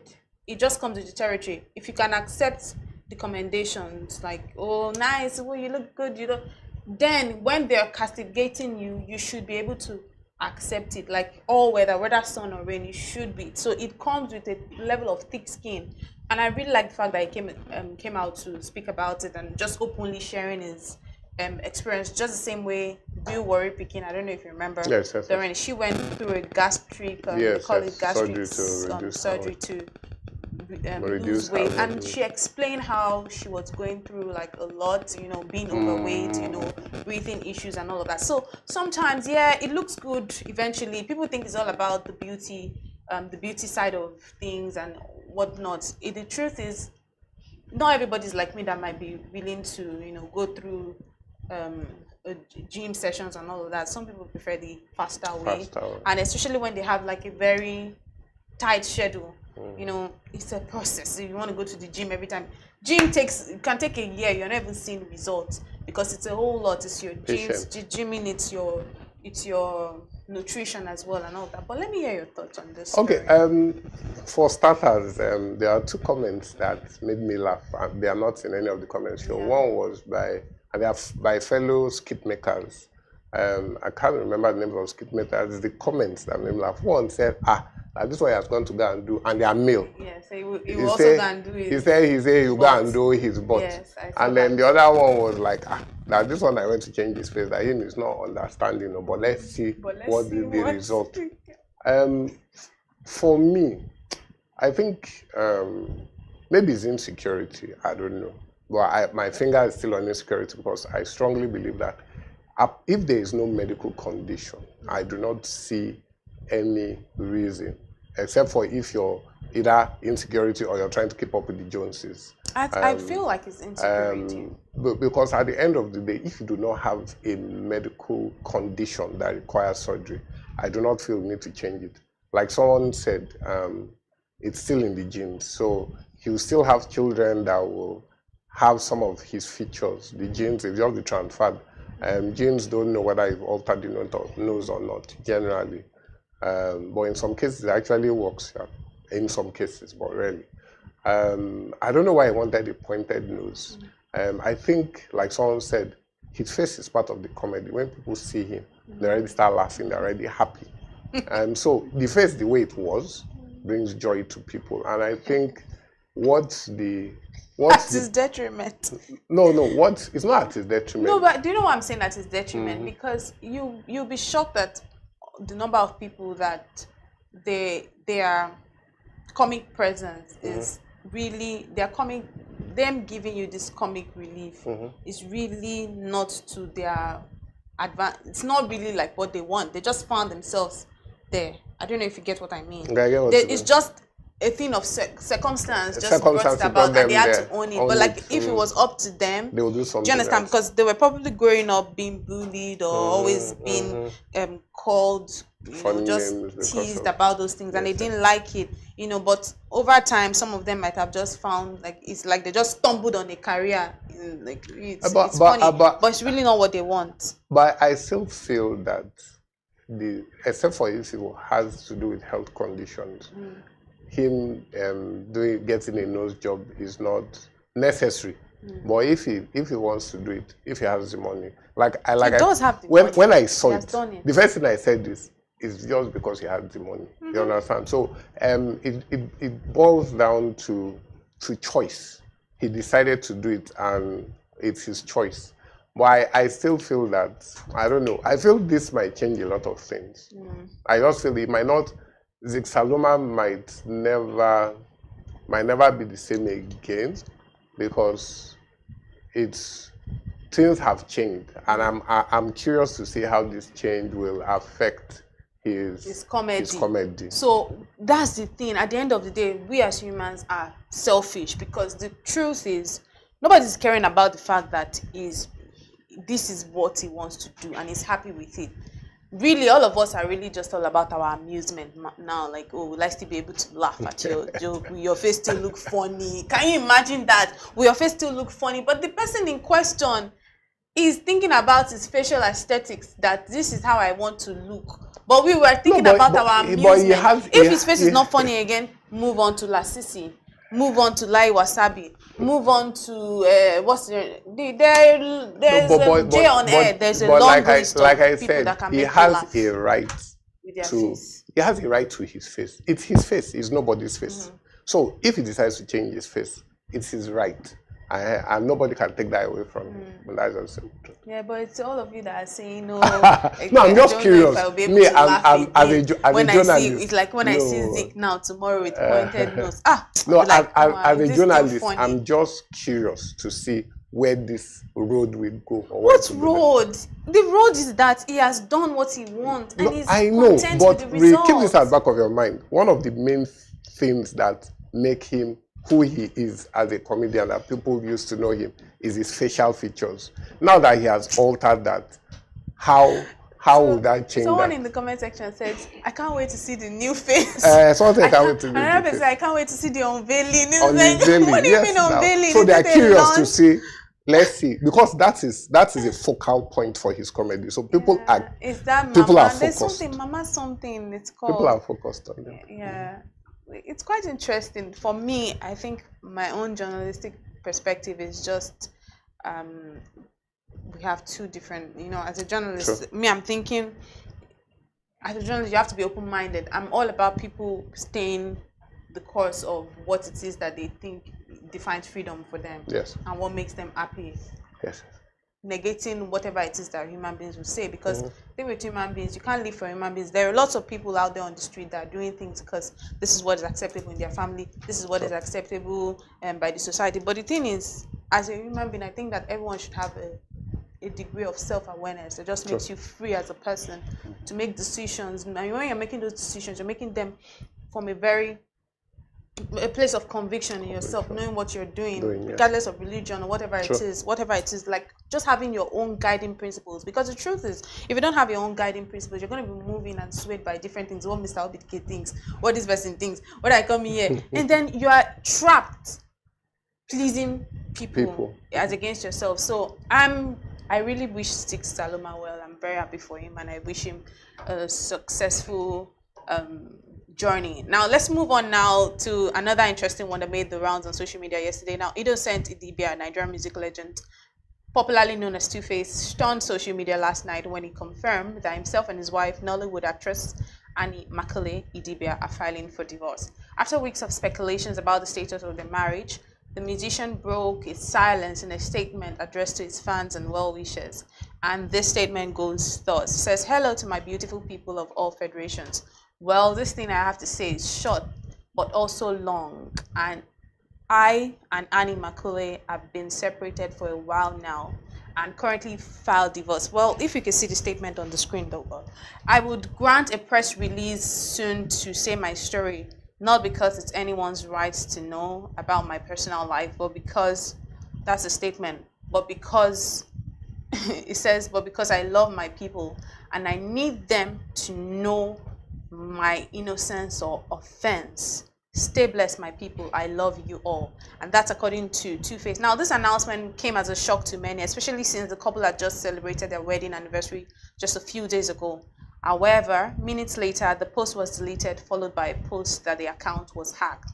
Now, Two-Face returns to dispel the hacking rumors with a video posted on his Instagram account, insisting that he indeed had separated from his wife, Annie Makule. And that was a video. So let's take a look at the video very quickly. Talk which I want to talk. Understand? I come in peace. So that's a video from Two-Face Idibia. Two-Face goes on in that video. If you heard from the start, what he said was that his account was not hacked. Now me talk waiting, I won't talk. I come in peace. So he's owning up to it with his full chest. So he had posted one, even posted 2 of those videos. I think the first perspective, it wasn't clear enough, so his management or whoever is advising him probably said, you know what, let's do another one that is official, let's do another one that is, because the first one he had, it was like a close-up shot, and then he now did this one where he's seated and then, you know, maintaining steeze and composure. But obviously he has come under fire from netizens about the timing and nature of this supposed breakup, with many people scolding him for leaving his, quote, ride or die wife, because Annie's been with him for the longest time. Like they've been friends from childhood, they've been dating for the longest time. Marriage, she's been with him through thick and thin. You know, there have been people who have told her to leave him, you know, even with the rumors of, not rumors, the reality of his baby mama issues, then the rumors of he was with this person, he went to see this baby mama, he's still staying with, you know, just philandering. And, you know, there have been conversations about, leave this man alone. Why are you, don't you respect yourself? What are you doing? Why are you still with this type of person that clearly has no regard for you? And now, recently, there's a new Netflix series that was released, not new, Young Famous African, but the new season, which was released, really put Annie in a bad light. She seemed like she was under, you know, there have been conversations about probably she's on drugs because she's acting a type of way, and everyone is just like, this is clearly a case of this woman seems to have been through a lot, and now it's like she's not okay. She's clearly just not mentally like in a good place. She's depressed. You know, she's not in a good place. And on this series, these people have literally, she seemed to be like the scapegoat of this season, if you ask me, because there've been too much bashing coming from the other cast members towards herself and her husband, and obviously the children. And I feel for the children, because our children also use social media very well, so they're going to be seeing all of these things, and then there'll be conversations about, and you know, Zari, people on the cast saying that, oh, I don't respect your husband will be sleeping. So I think it's just all of these things that will make the man, you know, come now and say, because according to him, they've been separated for a while. So if they've been separated for a while, I would think that someone like Two-Face will just leave it at that, and then let it go. Everyone will keep knowing. Eventually, everyone will know, and eventually, everyone will move on and all of that. But him coming out now seemed like a really poor time, because it seems like now that she's going through the most, people have been bashing her for her conduct on that series. And because I watched it, I don't know if you watched it. So people have been bashing her for her conduct on that series. So it's like, clearly you don't like this woman. You know, firstly, before you even love someone, you have to like this person. Like, you don't like her, because if I like and care about someone, I'm going to think about, put their best interest at heart. Like, even if you wanted to, whatever it is, you don't. Two-Face is not someone that talks normally. No, that's so for him to come out and put that out, I'm like, why if you've been separated for a while, you could have just leave it at that. Let it go. So you coming out now when she's it's like the world is bashing her. You that you were so-called love of her life. You're coming to do that. But let's see what people are saying on social media. I'm interested in seeing the reactions. You know, there've been even celebrities have been chiming into it. Toke Makiwa. It's like very notable people actually have been chiming into the conversation. Raki goes on to say, "He's unfaithful and Annie is very unstable, partly because of you. And you have 2 kids together. Show some respect for her." She's already dealing with a lot of backlash. I don't understand why people always claim to believe in God and still hurt those around them. This is wrong. Finding Solace says, even Two-Face seems to be going through a lot emotionally and he can't hide it anymore. Time will tarry, but it will still come to light. Both of them just need healing. I agree. That logistics guy says, what's Annie still looking for around 4 kids with many years of marriage? These celebrities are making single people to give up on marriage.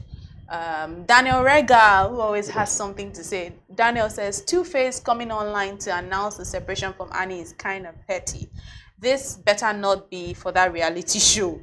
I hope so. And even if both are having real life issues and he wants to react or whatever, we don't have to comment anymore. Toke Makinwa says, this is wrong on all levels and you should be ashamed of yourself for bringing this here. Bring it on. If you think she's alone, let me tell you here that you have to fight all of us. That is, they are literally garnering solidarity for Annie right now because women don't seem to be having it.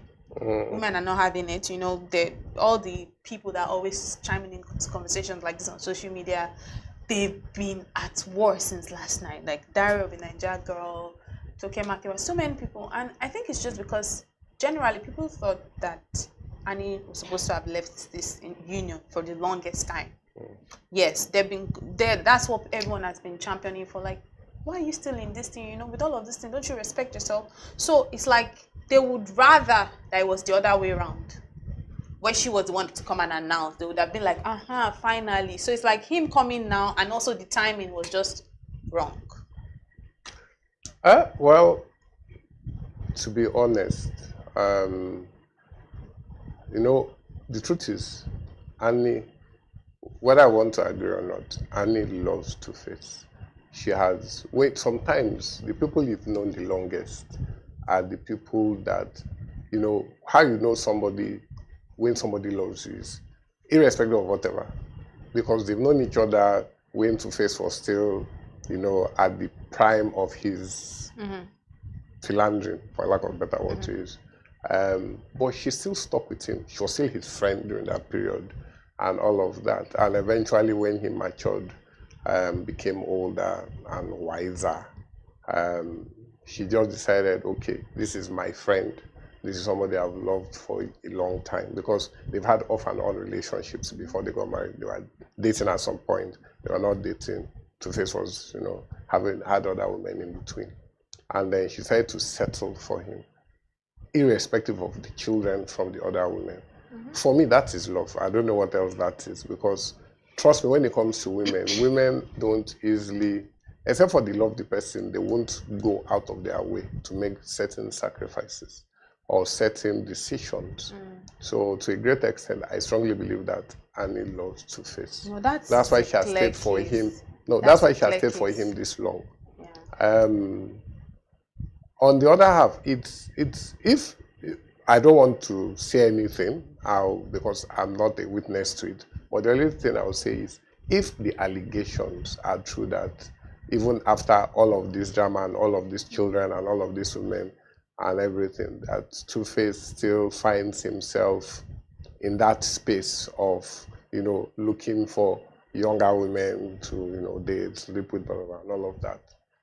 It's unfortunate, because I had assumed, like I said, I always make my own assumptions. I had assumed that when you get older, there's some things that Two-Face is like 50 or something. You're like 50 or something by now. 50 some, or assuming 50. Or he's either in his late 40s or early 50s, yes. Or early 50s. But I know Two-Face is not that young again.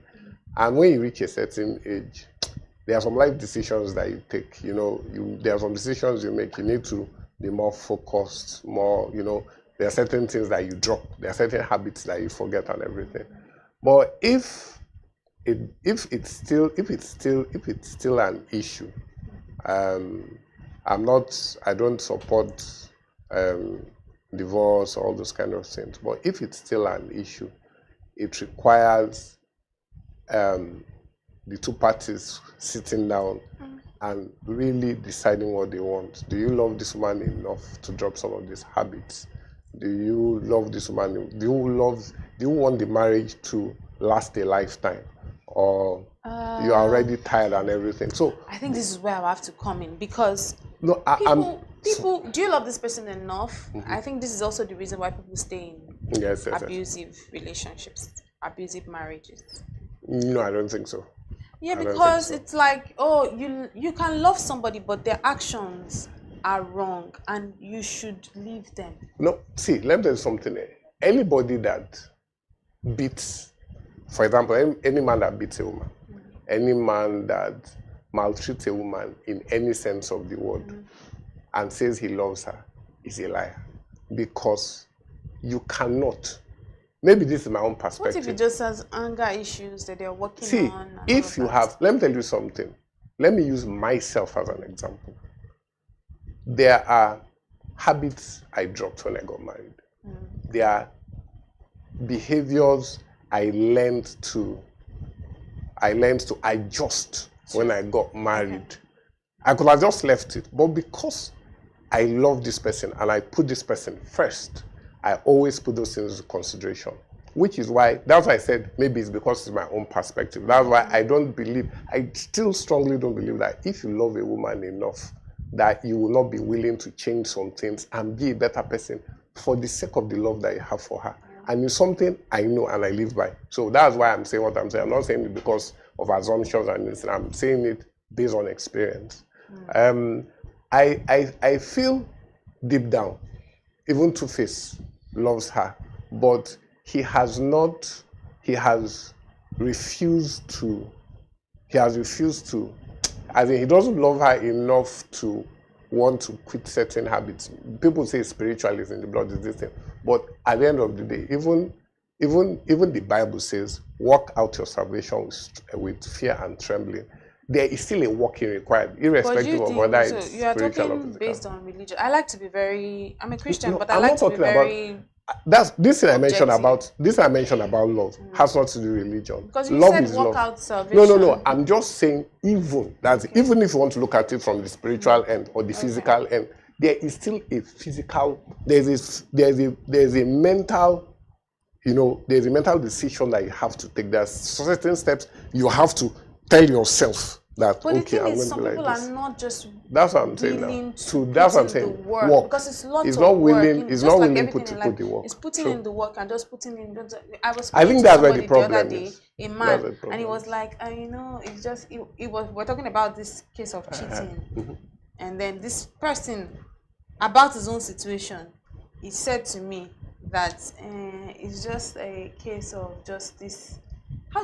How he tried to even, he made it look so light. He said it's just a case of just this masculine indiscipline. Yeah, which is wrong. That's how he said. So when you just make it sound that way, like he just watered down. They make it look as if it's okay, but it's not. No, I think it's his I think it's at the end of the day, it's Two-Face's refusal to actually work on it. I think that's where the issue is. And it's a big problem. So if he decides to go, if she decides to leave, or he decides to separate and all of that, he has made his choice. She has made her choice. Who are we? Who are we? But who are we? At this point, I'm speechless, because I think for me, it's the fact that when you see some of these marriages that some of us grew up watching, you just kind of hold on to some of this. It's not many people out there kind of hold on to these marriages as a standard of, okay, at least it's working, there is hope for me. Yeah, it's what it is. They're like, it's working. So when you see marriages like this crumble, divorce here and there, it's very discouraging for younger people. Some people who are still trying to believe in the institution of marriage. So when you see things like this, especially when you see people that they've had this reputation of, young loves that have stayed through thick and thin, in a time where many people are always, now these days, people are just all about what's in the present. It's not about walking through struggles and all of that. So a Two-Face and Annie relationship gave lots of people hope. So trust me, you have no idea of the ripple effect it's going to have on so many people, because it gave lots of people hope that so there are still people that grew from the scratch, were doing like held on to each other, and like the true definition of ride or die. So when you're now seeing a ride or die dying, you're like, there's no hope again. No. There is no hope. It's the same case as Basketball too. The Exactly. wife he was married to, he has known her for when he didn't have anything. So those are the things, rude boy as well. So it's when you feel the pulse on social media, you can see that many people are truly heartbroken about I agree. Heartbroken. And also on the part of women, I think it also shows that as a woman also you need to have some sort of something going on for yourself. True. Away from like the man, because when he came on social media to say Annie Macaulay, like it's the way he just it's like he's removed that name. It's like he's like Annie Macaulay, myself and Annie Macaulay, and that's a name that everyone knows that Annie would like to die with. That's a Libyan name. Like she doesn't joke with it. She don't. So him coming to even say, he didn't even say, "Oh, myself and Annie in Libya." Like we understand, we still know her name is Annie Macaulay, but he came and said Annie Macaulay. But this is where we have to bring it to a close here on the social listening segment. But thank you so much, Mr. OBDK, for sharing your thoughts with us this morning on the social listening segment. It's always a joy and a delight speaking to you. So that's how we bring it to a wrap here on the social listening segment here on the BDTV Breakfast Show. My name is Elizabeth. See you again.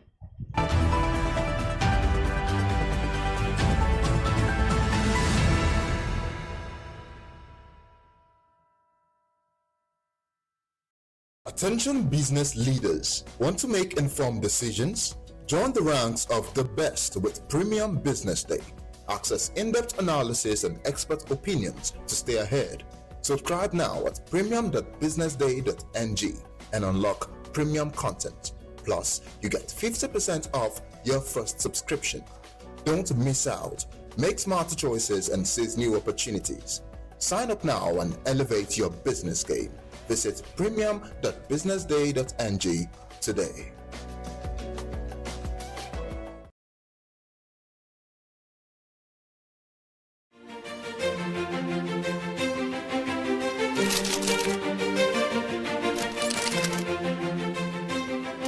I am, of course, a great admirer of the impeccable credibility, professionalism, and business savviness of BusinessDay. If you really mean business in Nigeria, start your day with BusinessDay.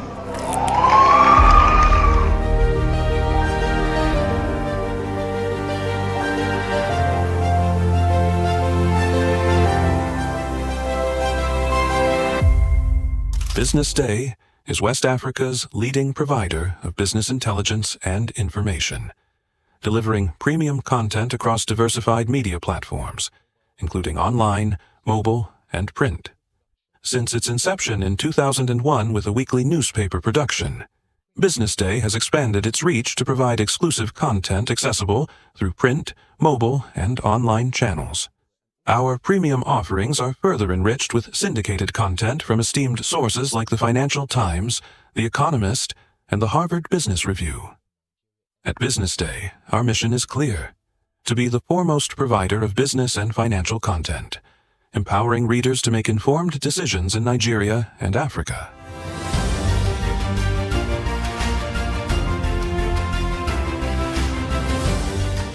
Since our establishment, we have been committed to delivering insightful, relevant, and accurate information about Nigeria's business and finance environment, while contextualizing the impact of global events. We monitor the stock market, analyze the companies driving it, and report on government policies and their economic implications. For being consistent in organizing these CEO forums for almost the last 14 years, I think this is a recommendation, and I think something that will encourage them to continue. From decoding market trends to dissecting economic shifts, we offer actionable investment ideas and serve as a compass for decision makers navigating complexity. Beyond headlines, BusinessDay fosters discussions on critical economic issues through impactful conferences and events. These platforms bring industry leaders together to share narratives that drive innovation and spark meaningful dialogues. Our events galvanize connections, bridging the gap between inspiration and achievement. For businesses seeking visibility, our strong digital presence offers unparalleled opportunities, with millions of followers across social media and a dynamic website attracting visitors from within and outside Nigeria. BusinessDay is the ideal platform to boost visibility for your products and services.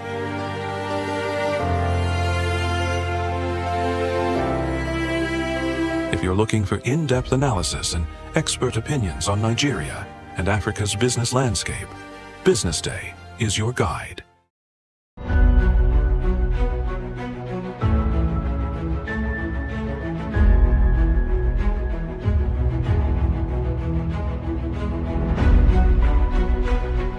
On behalf of our author and Business Day, I unveil this book or recommend the book to everybody in Nigeria and Israel.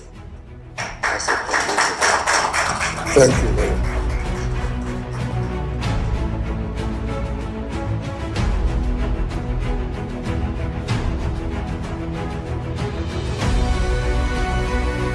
I want to congratulate you, Femi, for putting this together.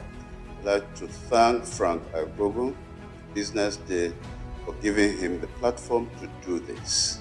I was part of this because our facility was asked to answer questionnaires and fill forms.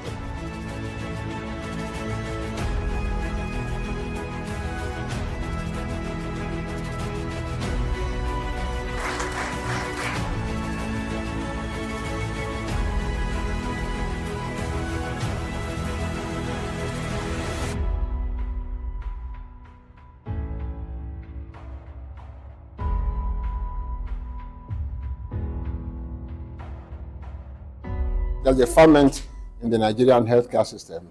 There are a lot of challenges, but there are also a lot of opportunities.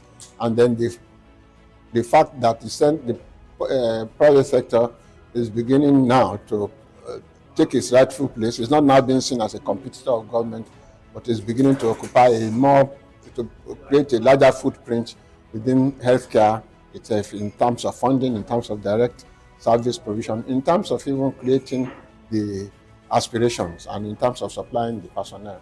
And that is how it should be. We are developing a customized health service on both the supply side and the demand side that should be fit for purpose in an environment.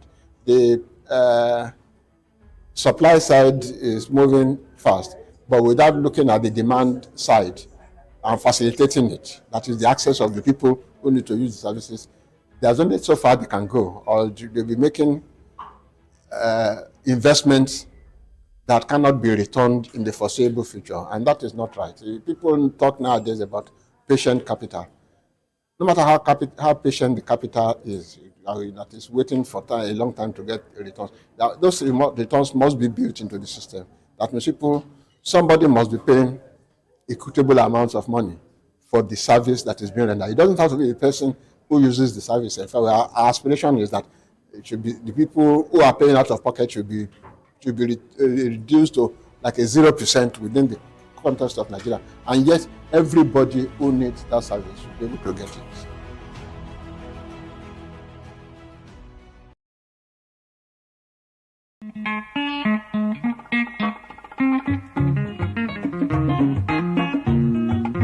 Kemi Michael here, your Yoruba named Akwa Ibom girl, welcoming you to Go Local. We took a trip down to the town of Kenta in the heart of Abeokuta, where we met with the Otun Iyaloja of Kenta Kampala Market and a few traders. Chief Mrs. Olukeni Somuyiwa Odunlami. I am the Otun Iyaloja of Kenta Ajire Kampala Market. Yeah, good afternoon. My name is Kaka Aisha Remilekun. Adira was once, and still is, a closely guarded family secret in Egbaland. Parents carefully taught the techniques to their daughters, and the wives to their sons. This tradition was so sacred that outsiders were initially barred from participating. as Adire production echoed the whispers of a family's heritage. Yes, my grandmom did it, my mom did it, and now to me. And by the grace of God, my children are still on it also. They're learning. They've learned it. They are growing up. They've married, and they are doing this business. Okay. And they are educated too. Yes. At least I have PhD holder among them. I have BSc among them. But I made this business compulsory for them. They have passion for it because it's something they grew up with. It's a family thing. So my mom do, my grandmom, I was born into it. So after schooling, the challenges in the economy, have to come back into the business. Different countries go through challenges. Our motherland, Nigeria, sure has her fair share of those. In these trying times, the Adire makers and producers are also affected by several challenges. The challenges that we are facing presently is the material we are using. You see, they are not producing the material, the cloths in Nigeria now. Most of the industries that produce it, like Gaspia Textile, United Textile, Arewa Textile, they are fold up.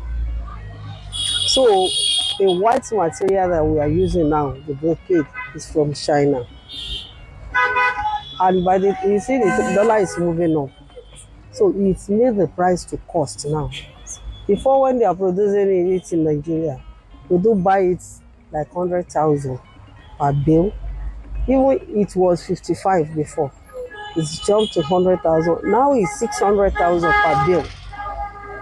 So it's very expensive presently. Then secondly, the dye that we are using is not made in Nigeria.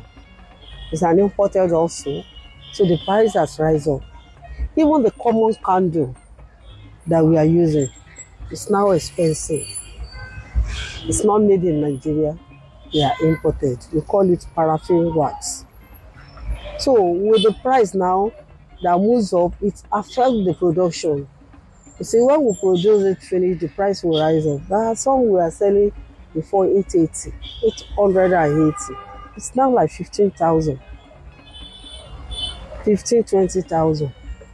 So those are the problems we face now. Now, this is a call to action for the government to go ahead and invest in infrastructure, because quite sure these companies that produce the white cloth used for Adire making would not fold up if the right infrastructures were put in place. Now, this is your sign to go local, buy local, and stay global. Visit any shop, or you can take that trip down to Abeokuta and shop for some Adire products.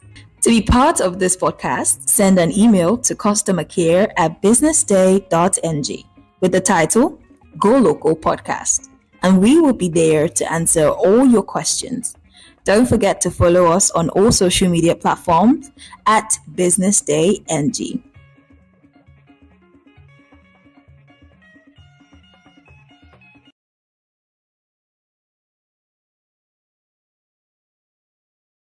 Attention business leaders. Want to make informed decisions? Join the ranks of the best with Premium Business Day. Access in-depth analysis and expert opinions to stay ahead. Subscribe now at premium.businessday.ng and unlock premium content. Plus, you get 50% off your first subscription. Don't miss out. Make smarter choices and seize new opportunities. Sign up now and elevate your business game. Visit premium.businessday.ng today.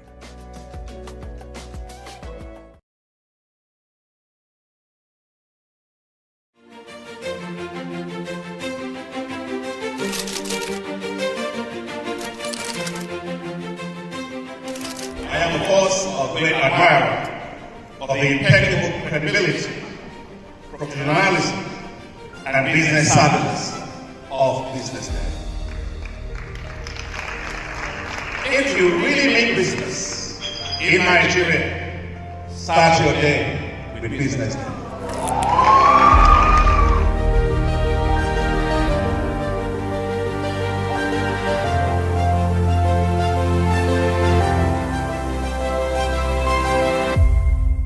Business Day is West Africa's leading provider of business intelligence and information, delivering premium content across diversified media platforms, including online, mobile, and print. Since its inception in 2001 with a weekly newspaper production, Business Day has expanded its reach to provide exclusive content accessible through print, mobile, and online channels.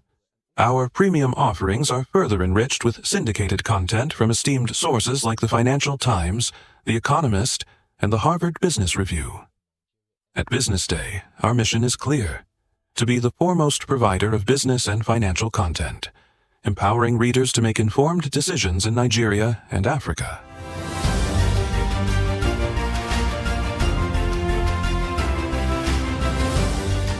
Since our establishment, we have been committed to delivering insightful, relevant, and accurate information about Nigeria's business and finance environment while contextualizing the impact of global events. We monitor the stock market, analyze the companies driving it, and report on government policies and their economic implications. For being consistent in organizing these CEO forums for almost the last 14 years,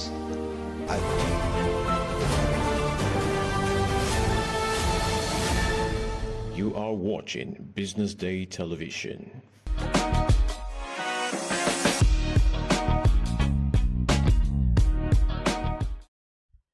Good morning and welcome to the Economic Week Ahead brought to you by Business Day. My name is Eniola Olatunji and with me is my colleague Wasil Ali.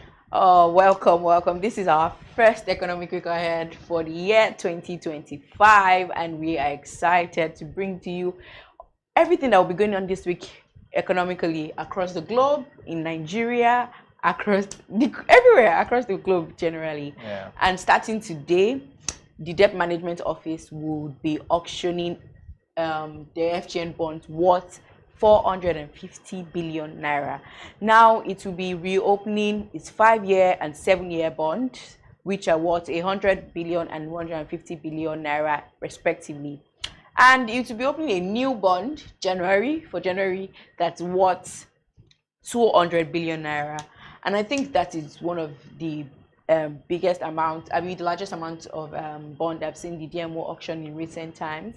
Towards the end of last year, they were offering less than 200, way less than this amount. And I think it's a great start of the year. Yeah. This year, we expect that locally, the federal government is going to borrow about 9 trillion naira locally. And about 2 trillion of that would go to maybe the domestic dollar bond. So when it comes to the treasury bills and bond auction bonds, whether FGN bonds or savings bond, we expect that the federal government will borrow about 7 trillion naira. So I think the government will be borrowing that much to finance the budget this year. Yes. Because the federal government has a budget of an expenditure of 47.9 trillion naira, yes. Which means that we have to borrow to service that budget. Yes, and we of recent Business Day did an article showing like our debt service, and year after year our debt service has continued to grow. It's growing. It's expansive now. And like the budget seeks to service. There's debt servicing for about 16 trillion naira. Yeah. For this budget, which means that a good number of capital to be used for infrastructural development will be used to service that. But so away from DMO now, the Central Bank of Nigeria will on Tuesday, tomorrow, unveil the FX code, launch its FX code. The FX code, that's foreign exchange code, is a way of enhancing transparency in the Nigerian market segment. And so far, under the leadership of Governor Olayemi Cardoso, there have been a lot of reforms to ensure that there's efficiency, there's transparency in the FX market. And all of these measures have brought a relative calmness to the market and stability to our exchange rate. We're still going to talk about the Naira and exchange rate later on, but for sure, beyond FX code, the central bank has also in December introduced the electronic foreign exchange matching system (FMS) to do almost the same thing that this FX code will be doing. But I think this FX code would just give a more precise guidelines to dealers in the FX market, and I think this will also give will close the gap between the official and parallel markets. Yeah. Moving forward. So away from Nigeria, on Wednesday, the U.S. Fed will be meeting to make decisions about its interest rate. Now in December, we started interest rate this year now. Yes, we have started interest rate this Journey to interest rates. Yeah. So in December, the U.S. Fed cuts rates. But now the rate is around the region of 4.25% to 4.50%. So their analysts are projecting that Fed is likely going to hold rates, even though our newly elected U.S. president has said that he's going to make sure that the U.S. cuts rates. But to be fair, most of these decisions is taken from economic data such as inflation, unemployment, farm payroll, and last week the U.S. inflation rate increased to 2.9% from 2.7%. So while the Fed might want, or the president might think that, it is time to cut rates, I think that the growing inflation number might signify, or is signifying, that they should hold rates. At least it's just the start of the year. Yeah, I think for me the most I don't want to use but the most practical way forward is to hold rates, because I mean, when inflation is rising, the best bet is to hold rates or increase it. So, but for an advanced economy like the US, and the fact that the inflation target of the US is still within 2.2%, so 2.9%, yeah, maybe a bit high, but still within the range. Yeah. So I think what the Fed would do is to hold rate, see how things will unfold, especially now that we now have a pro-dollar, a pro-strong dollar Trump. Very pro-strong dollar Trump. So we'll look at what will happen moving forward, but and we'll keep our audience updated and also on that. every monetary policy committee or every central bank across the world are independent of the president. They have independent body. Yeah, they are independent bodies. So I believe that the Fed will be able to make their own decision irrespective of what Trump thinks is right. On Thursday, the US will also be releasing its GDP report in the third quarter for the fourth quarter of 2024. In the third quarter of 2024, the GDP increased to 2.8%, but this was still very much below 3.1% that was projected for that quarter. And the IMF has also projected that the GDP is expected to grow by 2.7% in 2025, and this is based on carryover from last year, and also a robust labor market and accelerating investment, among other signs of strength. Actually, this looks like it's going to be America's year because of Trump. A lot of Trump policies on tariffs, on trades, on drill. That mantra. That's I think that's the mantra of the year. Yes, drill. Yeah, and that's it about the US, and we're back to Nigeria to discuss our favorite topic. Before we go back to Nigeria, I think one of the reasons why we've not been able to know whether Nigeria will also be releasing its GDP report is because we've been able to access the MBS website, despite the fact that it was on the day inflation report was released. Yes, the site is currently working. Like if you Google MBS, it will come up. But before there was a calendar of how things would happen. Yes, yes. Now the calendar, there's no calendar. There's no, you can't even really even access like old reports. Now we just get notifications from like their Twitter handle. So we can't really tell when this reports will come. So but they are dropping the reports, but you get the notifications from their Twitter handle. Well, let's come back to what the Naira has been printing, because lately, I think from December. Since December, yeah, the Naira. See, Wasiu, all of our prayers throughout 2024 yielded good results at the end of the year. Yeah, I think you told me you were going to. We prayed. Pray. We were always saying crossover night about the Naira. Yes, we hoped, we hoped, and we hoped, and the Naira has been doing us proud since December, almost 2 months since the first week of December down to now. Yeah. Naira hasn't crossed 1,600. I don't even think it has gone so close to 1,600. No, I think the highest was 1,570 thereabouts. So for today now we have 1,531 thereabout.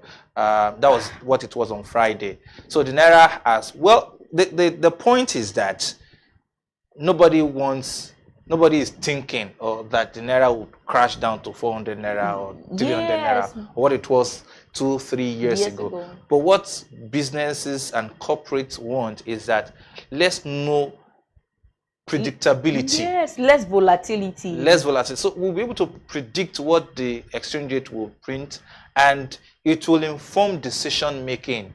Right, so there's no swings, upswings, and all of that was happening earlier during the year. Later, I mean, last year. And then this is as a result of some of like you mentioned earlier, the FMs. Yes, really those reforms. Yes, it has called for so much transparency in the FX market, and we've seen the yield, and it's just a very happy time for manufacturers, for companies. Like on a panel last week, on a panel with PwC and BusinessDay, BOA CEO was saying that earlier during the year they could not even plan that they could have plan A, plan 1 to plan 10, plan A to plan Z, and because of how volatile the exchange rate was, none of them will pull through. But now you can plan. You can have a margin from 1,500 to 1,600. Yeah. And you can make solid plans with these figures, and it has not moved. See, I'm waiting for a report by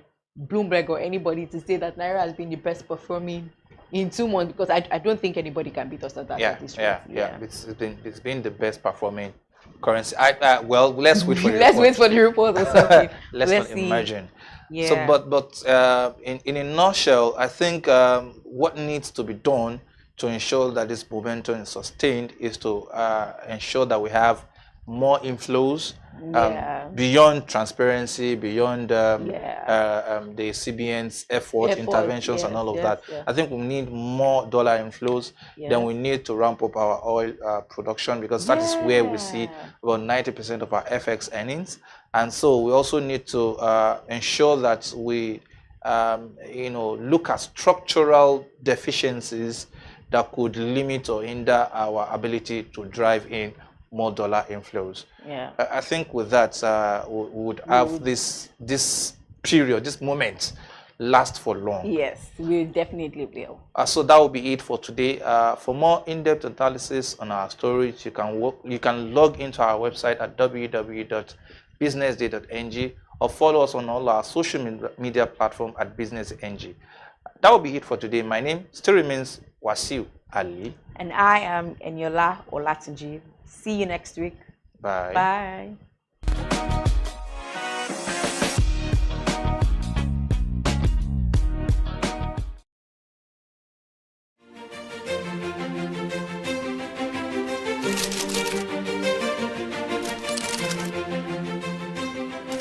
I am, of course, a great admirer of the impeccable credibility, professionalism, and business savviness of BusinessDay.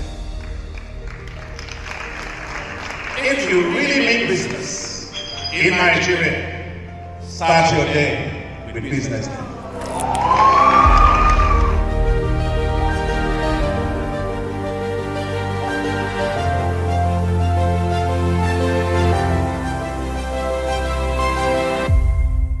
Business Day is West Africa's leading provider of business intelligence and information, delivering premium content across diversified media platforms, including online, mobile, and print. Since its inception in 2001 with a weekly newspaper production, Business Day has expanded its reach to provide exclusive content accessible through print, mobile, and online channels. Our premium offerings are further enriched with syndicated content from esteemed sources like the Financial Times, The Economist, and the Harvard Business Review. At Business Day, our mission is clear: to be the foremost provider of business and financial content, empowering readers to make informed decisions in Nigeria and Africa.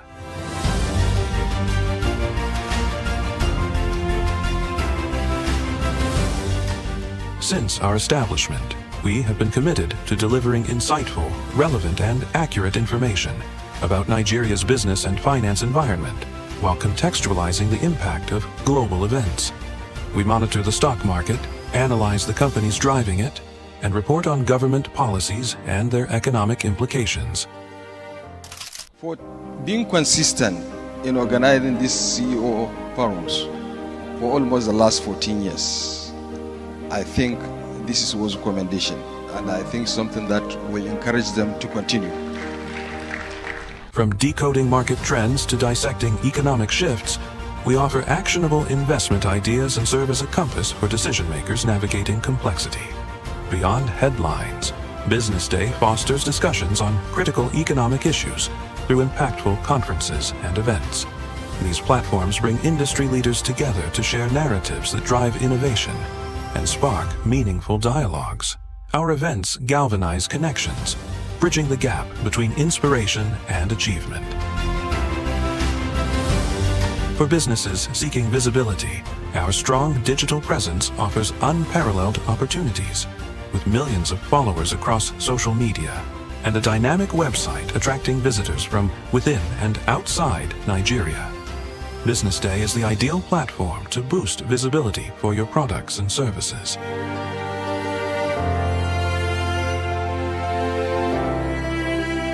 If you're looking for in-depth analysis and expert opinions on Nigeria and Africa's business landscape, Business Day is your guide. Attention business leaders. Want to make informed decisions?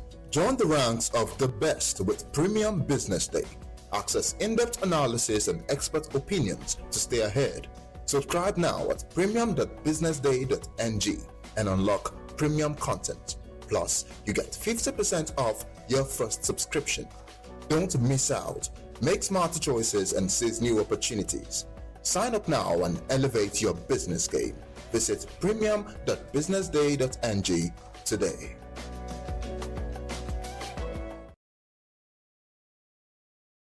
So I'm Sam Abu. I'm the country senior partner for PwC Nigeria and the regional senior partner for PwC West Market, which is West Africa. The event has just been wrapped up and it was really, really insightful. I want to know, aside from my own personal experience, what was the reason why this roundtable was so important to hold? This forum, these kind of sessions provide us an opportunity to have very important conversations about the direction of the country. There are a number of business leaders in the room today, as you saw. And the one thing that business leaders are contending with is how to navigate the complexities of operating in the kind of global economic environment that we are into. So these conversations or these sessions enable us to share perspectives and insights and information about how the strategies to deploy in running our businesses. But I think it's also very important in shaping the conversations we need to have in this country about the direction of travel of the country. Because we are all, whether business leaders or individuals, we're all stakeholders in this country. Yes. So having this opportunity to have conversations and discussions about our economy, about the budget, about government reforms and policies is a critical part of the job that we have to do as business leaders, as individuals in this country. So this is, I would say that is the primary motivation for doing something like this. But I think it's of immense value to everybody who attends it. Thank you so much. I also want to know, what is your major takeaway from this event? If I was to say the one thing that I took away was optimism. You know, I mean, we kind of came in there today. Everybody had a slightly pessimistic view of where 2025, what 2025 would mean for businesses, especially given where we're coming from in 2024. Think about the macroeconomic challenges that we've had to deal with in 2024 in Nigeria and even across the world, inflation, currency volatility, you just name it. But the overwhelming sentiment today was positivity. Like, I think it can't get any worse than it was last year, you see? So inflation, the outlook is that inflation is going to come down, going to trend down. There's going to be some stability in exchange rates. There's even a suggestion that exchange rate might come down. God, amen to that, right? Amen. Yeah. So yeah, I would say the overwhelming sentiment is 2025 will be a better year than 2024, and we'll begin to see an upward trajectory in all our metrics, economic metrics. Of course, the road ahead is still rough. 2024 was that it is a better year doesn't mean it is perfect or it is good. Yeah. It is just that we're coming from a very low base when you talk about inflation or currency volatility. So the fact that we're going up, we're trending up, is reason to be hopeful and reason to be optimistic about the future of business in Nigeria.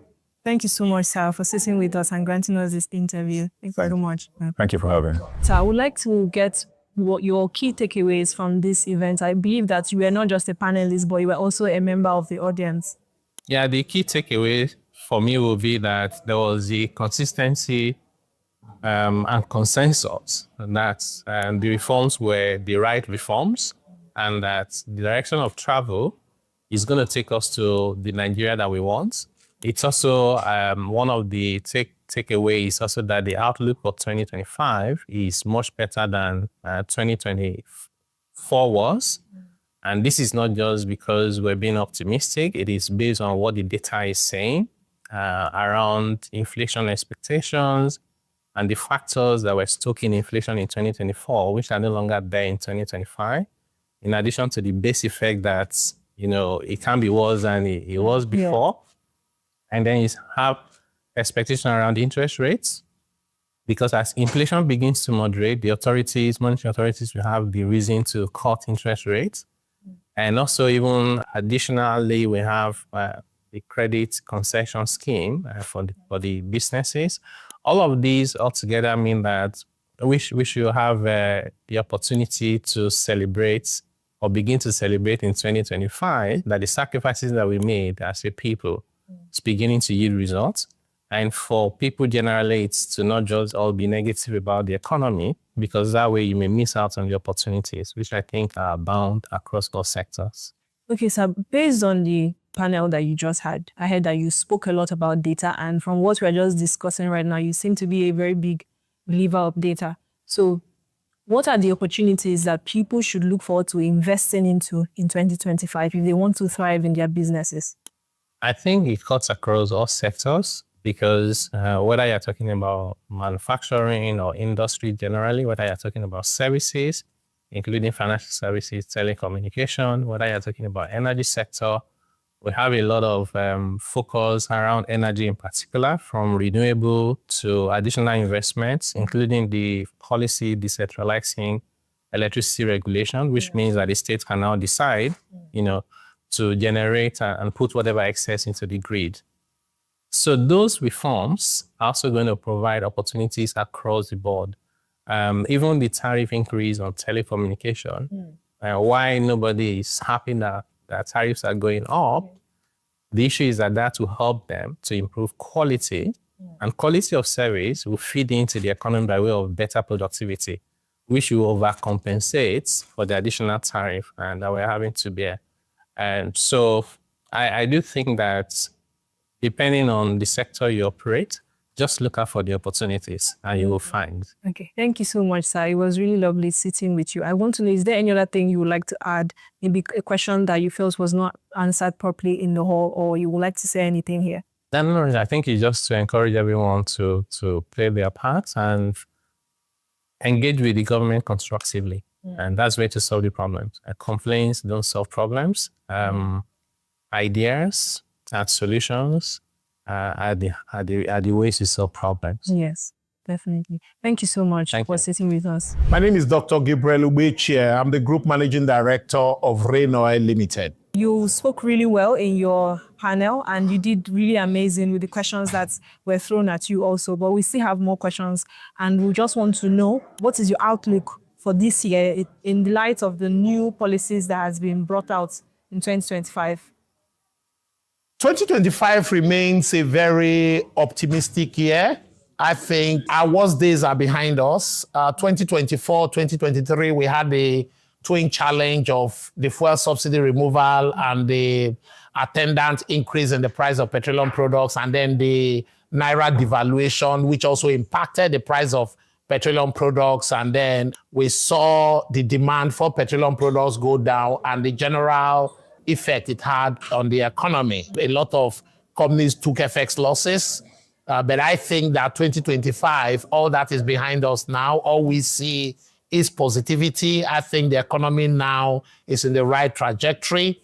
We've seen a calmness in the exchange rate, because I've always argued that the problem we've had in this country, or the problem we've had in the last year or so, wasn't really what the exchange rate was, as much as people waking up in the morning and not knowing what the exchange rate is. So it doesn't matter whether exchange rate is 1,006 or 1,007 or 1,008, but could it be stable? Can we plan with it? Can we wake up in the morning and say exchange rate is 1,800 and you can hold on to the fact that it's 1,800? That wasn't what the case was. But now we've seen calmness in the exchange rate. Exchange rate is now about 1,550 naira to the dollar. Again, because of the transparency which the Central Bank of Nigeria brought to the exchange rate regime. And I'm aware that they keep tweaking those policies. So we're seeing that stability. And once you have that stability, I think the economy will definitely pick up. Okay. Also, I know that you were a panelist, but you're also part of the audience first before you went on to your panel. So what are your key takeaways from the entire event, both from your own panel and the one before you? My key takeaway is when Taiwo Uidele said we should think positively, because, when we think negatively, it kind of becomes a self-fulfilling prophecy. And I completely agree with him when he gave the example of, it's like when you wake up and say, oh, Naira is going to devalue. Once you have that mindset, you find out that you unconsciously begin to take actions towards that goal. And once everybody begins to take action towards that goal, then it just becomes a self-fulfilling prophecy. The Naira loses value. So we should stop betting against the Naira. I mean, when he also said that we have $30 billion in domiciliary accounts in Nigeria, if Nigerians are holding $30 billion within Nigerian banks, then it simply means that the whole nation have essentially bet against the Naira. Then we should take responsibility for what the outcome, which we all eventually got. But again, I think that things can only get better. Okay. Thank you so much, Sarah, for granting us this interview. And I hope to see you in more events so that we can also interact. Thank you, Norma. Thank you so much for agreeing to sit with us. I would like to know your key takeaways from the event today, because I know that you were not just a panelist, but you were also part of the audience. Okay, so I think for me, it's the positive outlook.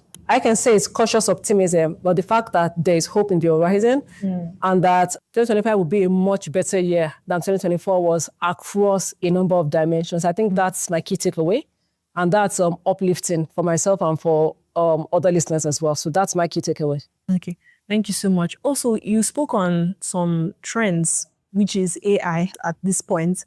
And for so many businesses, they are lagging behind in joining up with this trend of AI. What would be your advice to those organizations and businesses in implementing AI into their system? Okay, as I said during the session, AI is here to stay.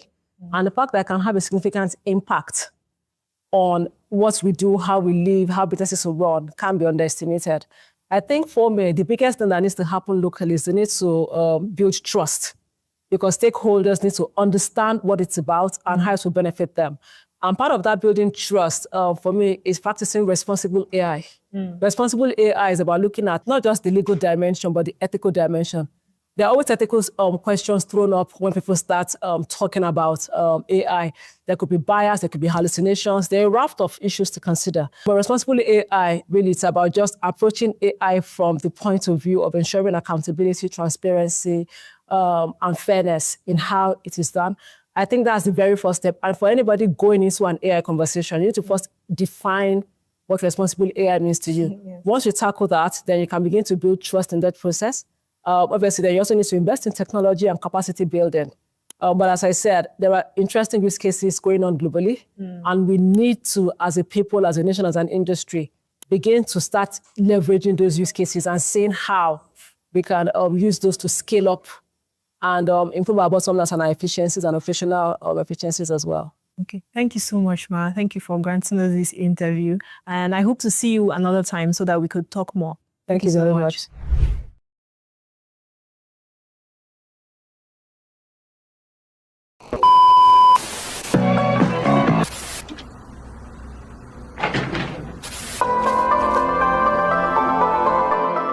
This is the Business Day television broadcast.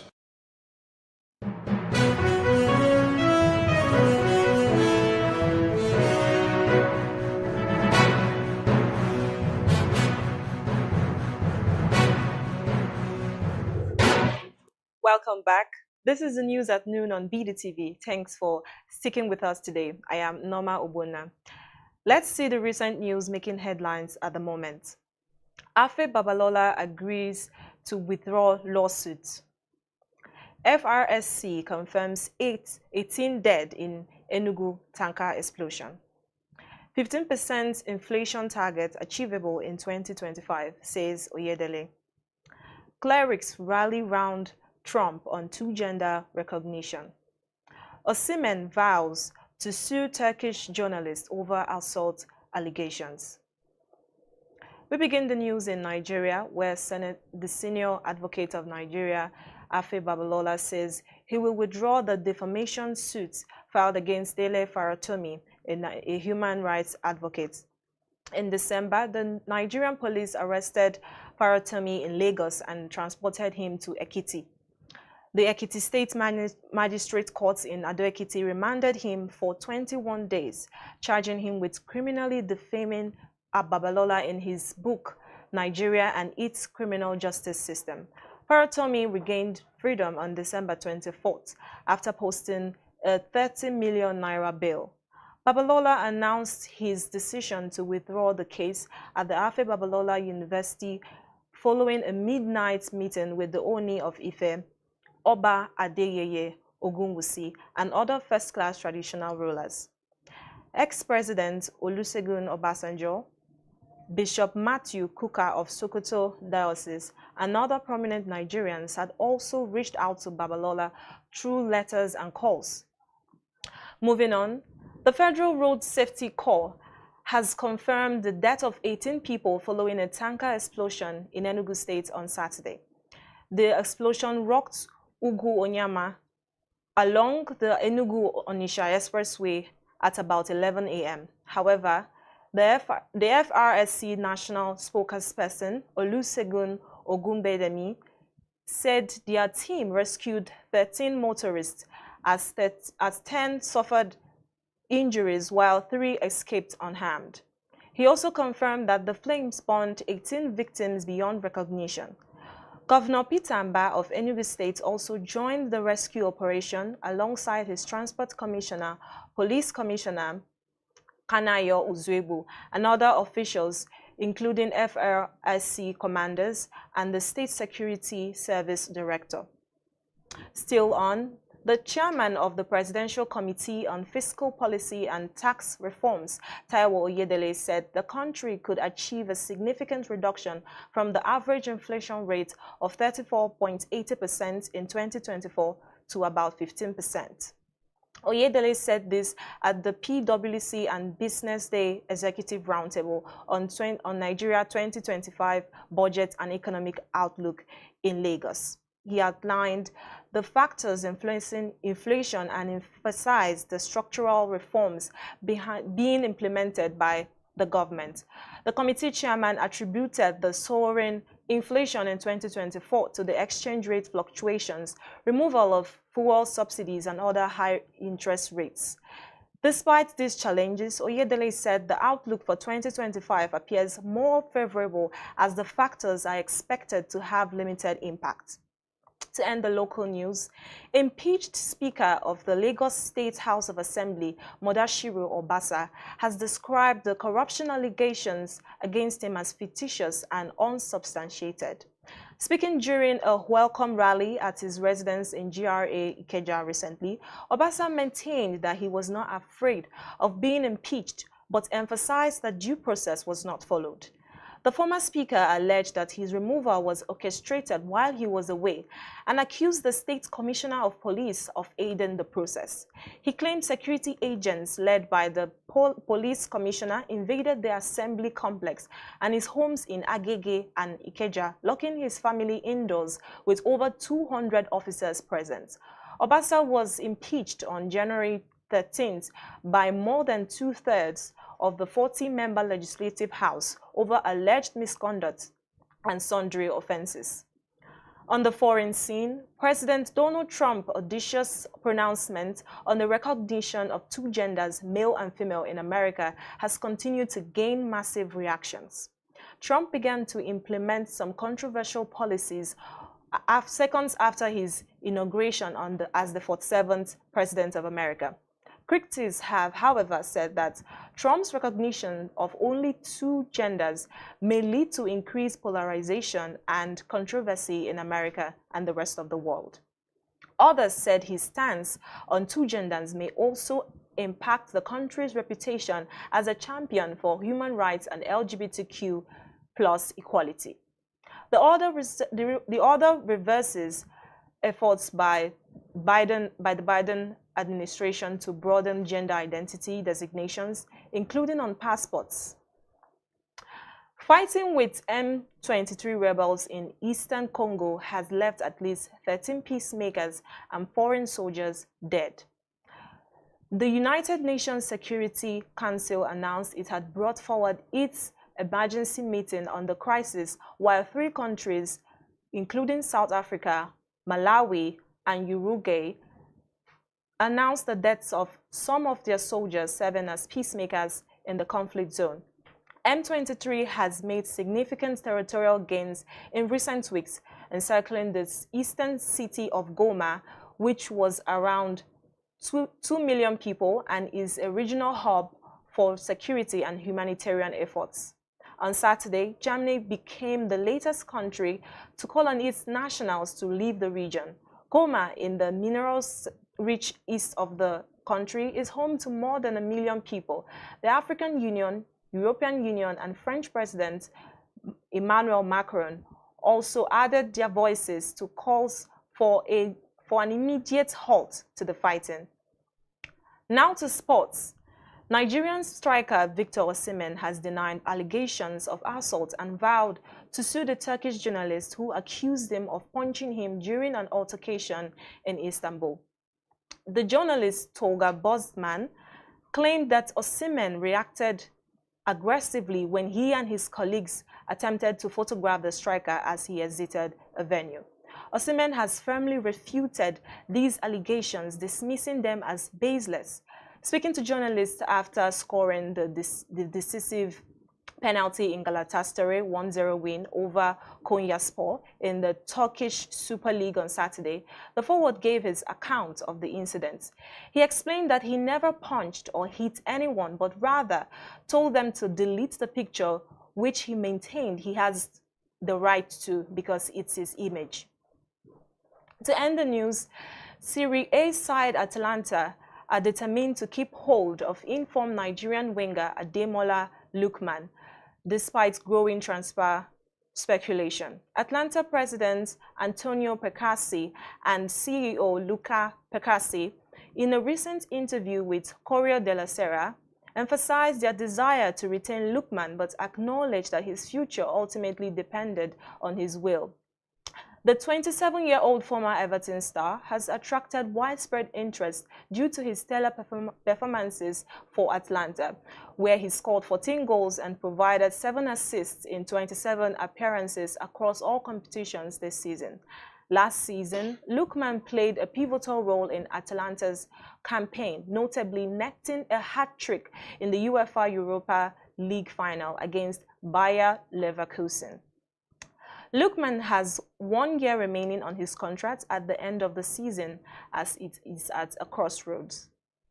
Atlanta is reportedly keen on extending his deal to fend off interest from top European clubs, but the club said they are also prepared to listen to offers if he decides not to stay. These were the headlines on the BDTV News at noon. Keep watching BDTV.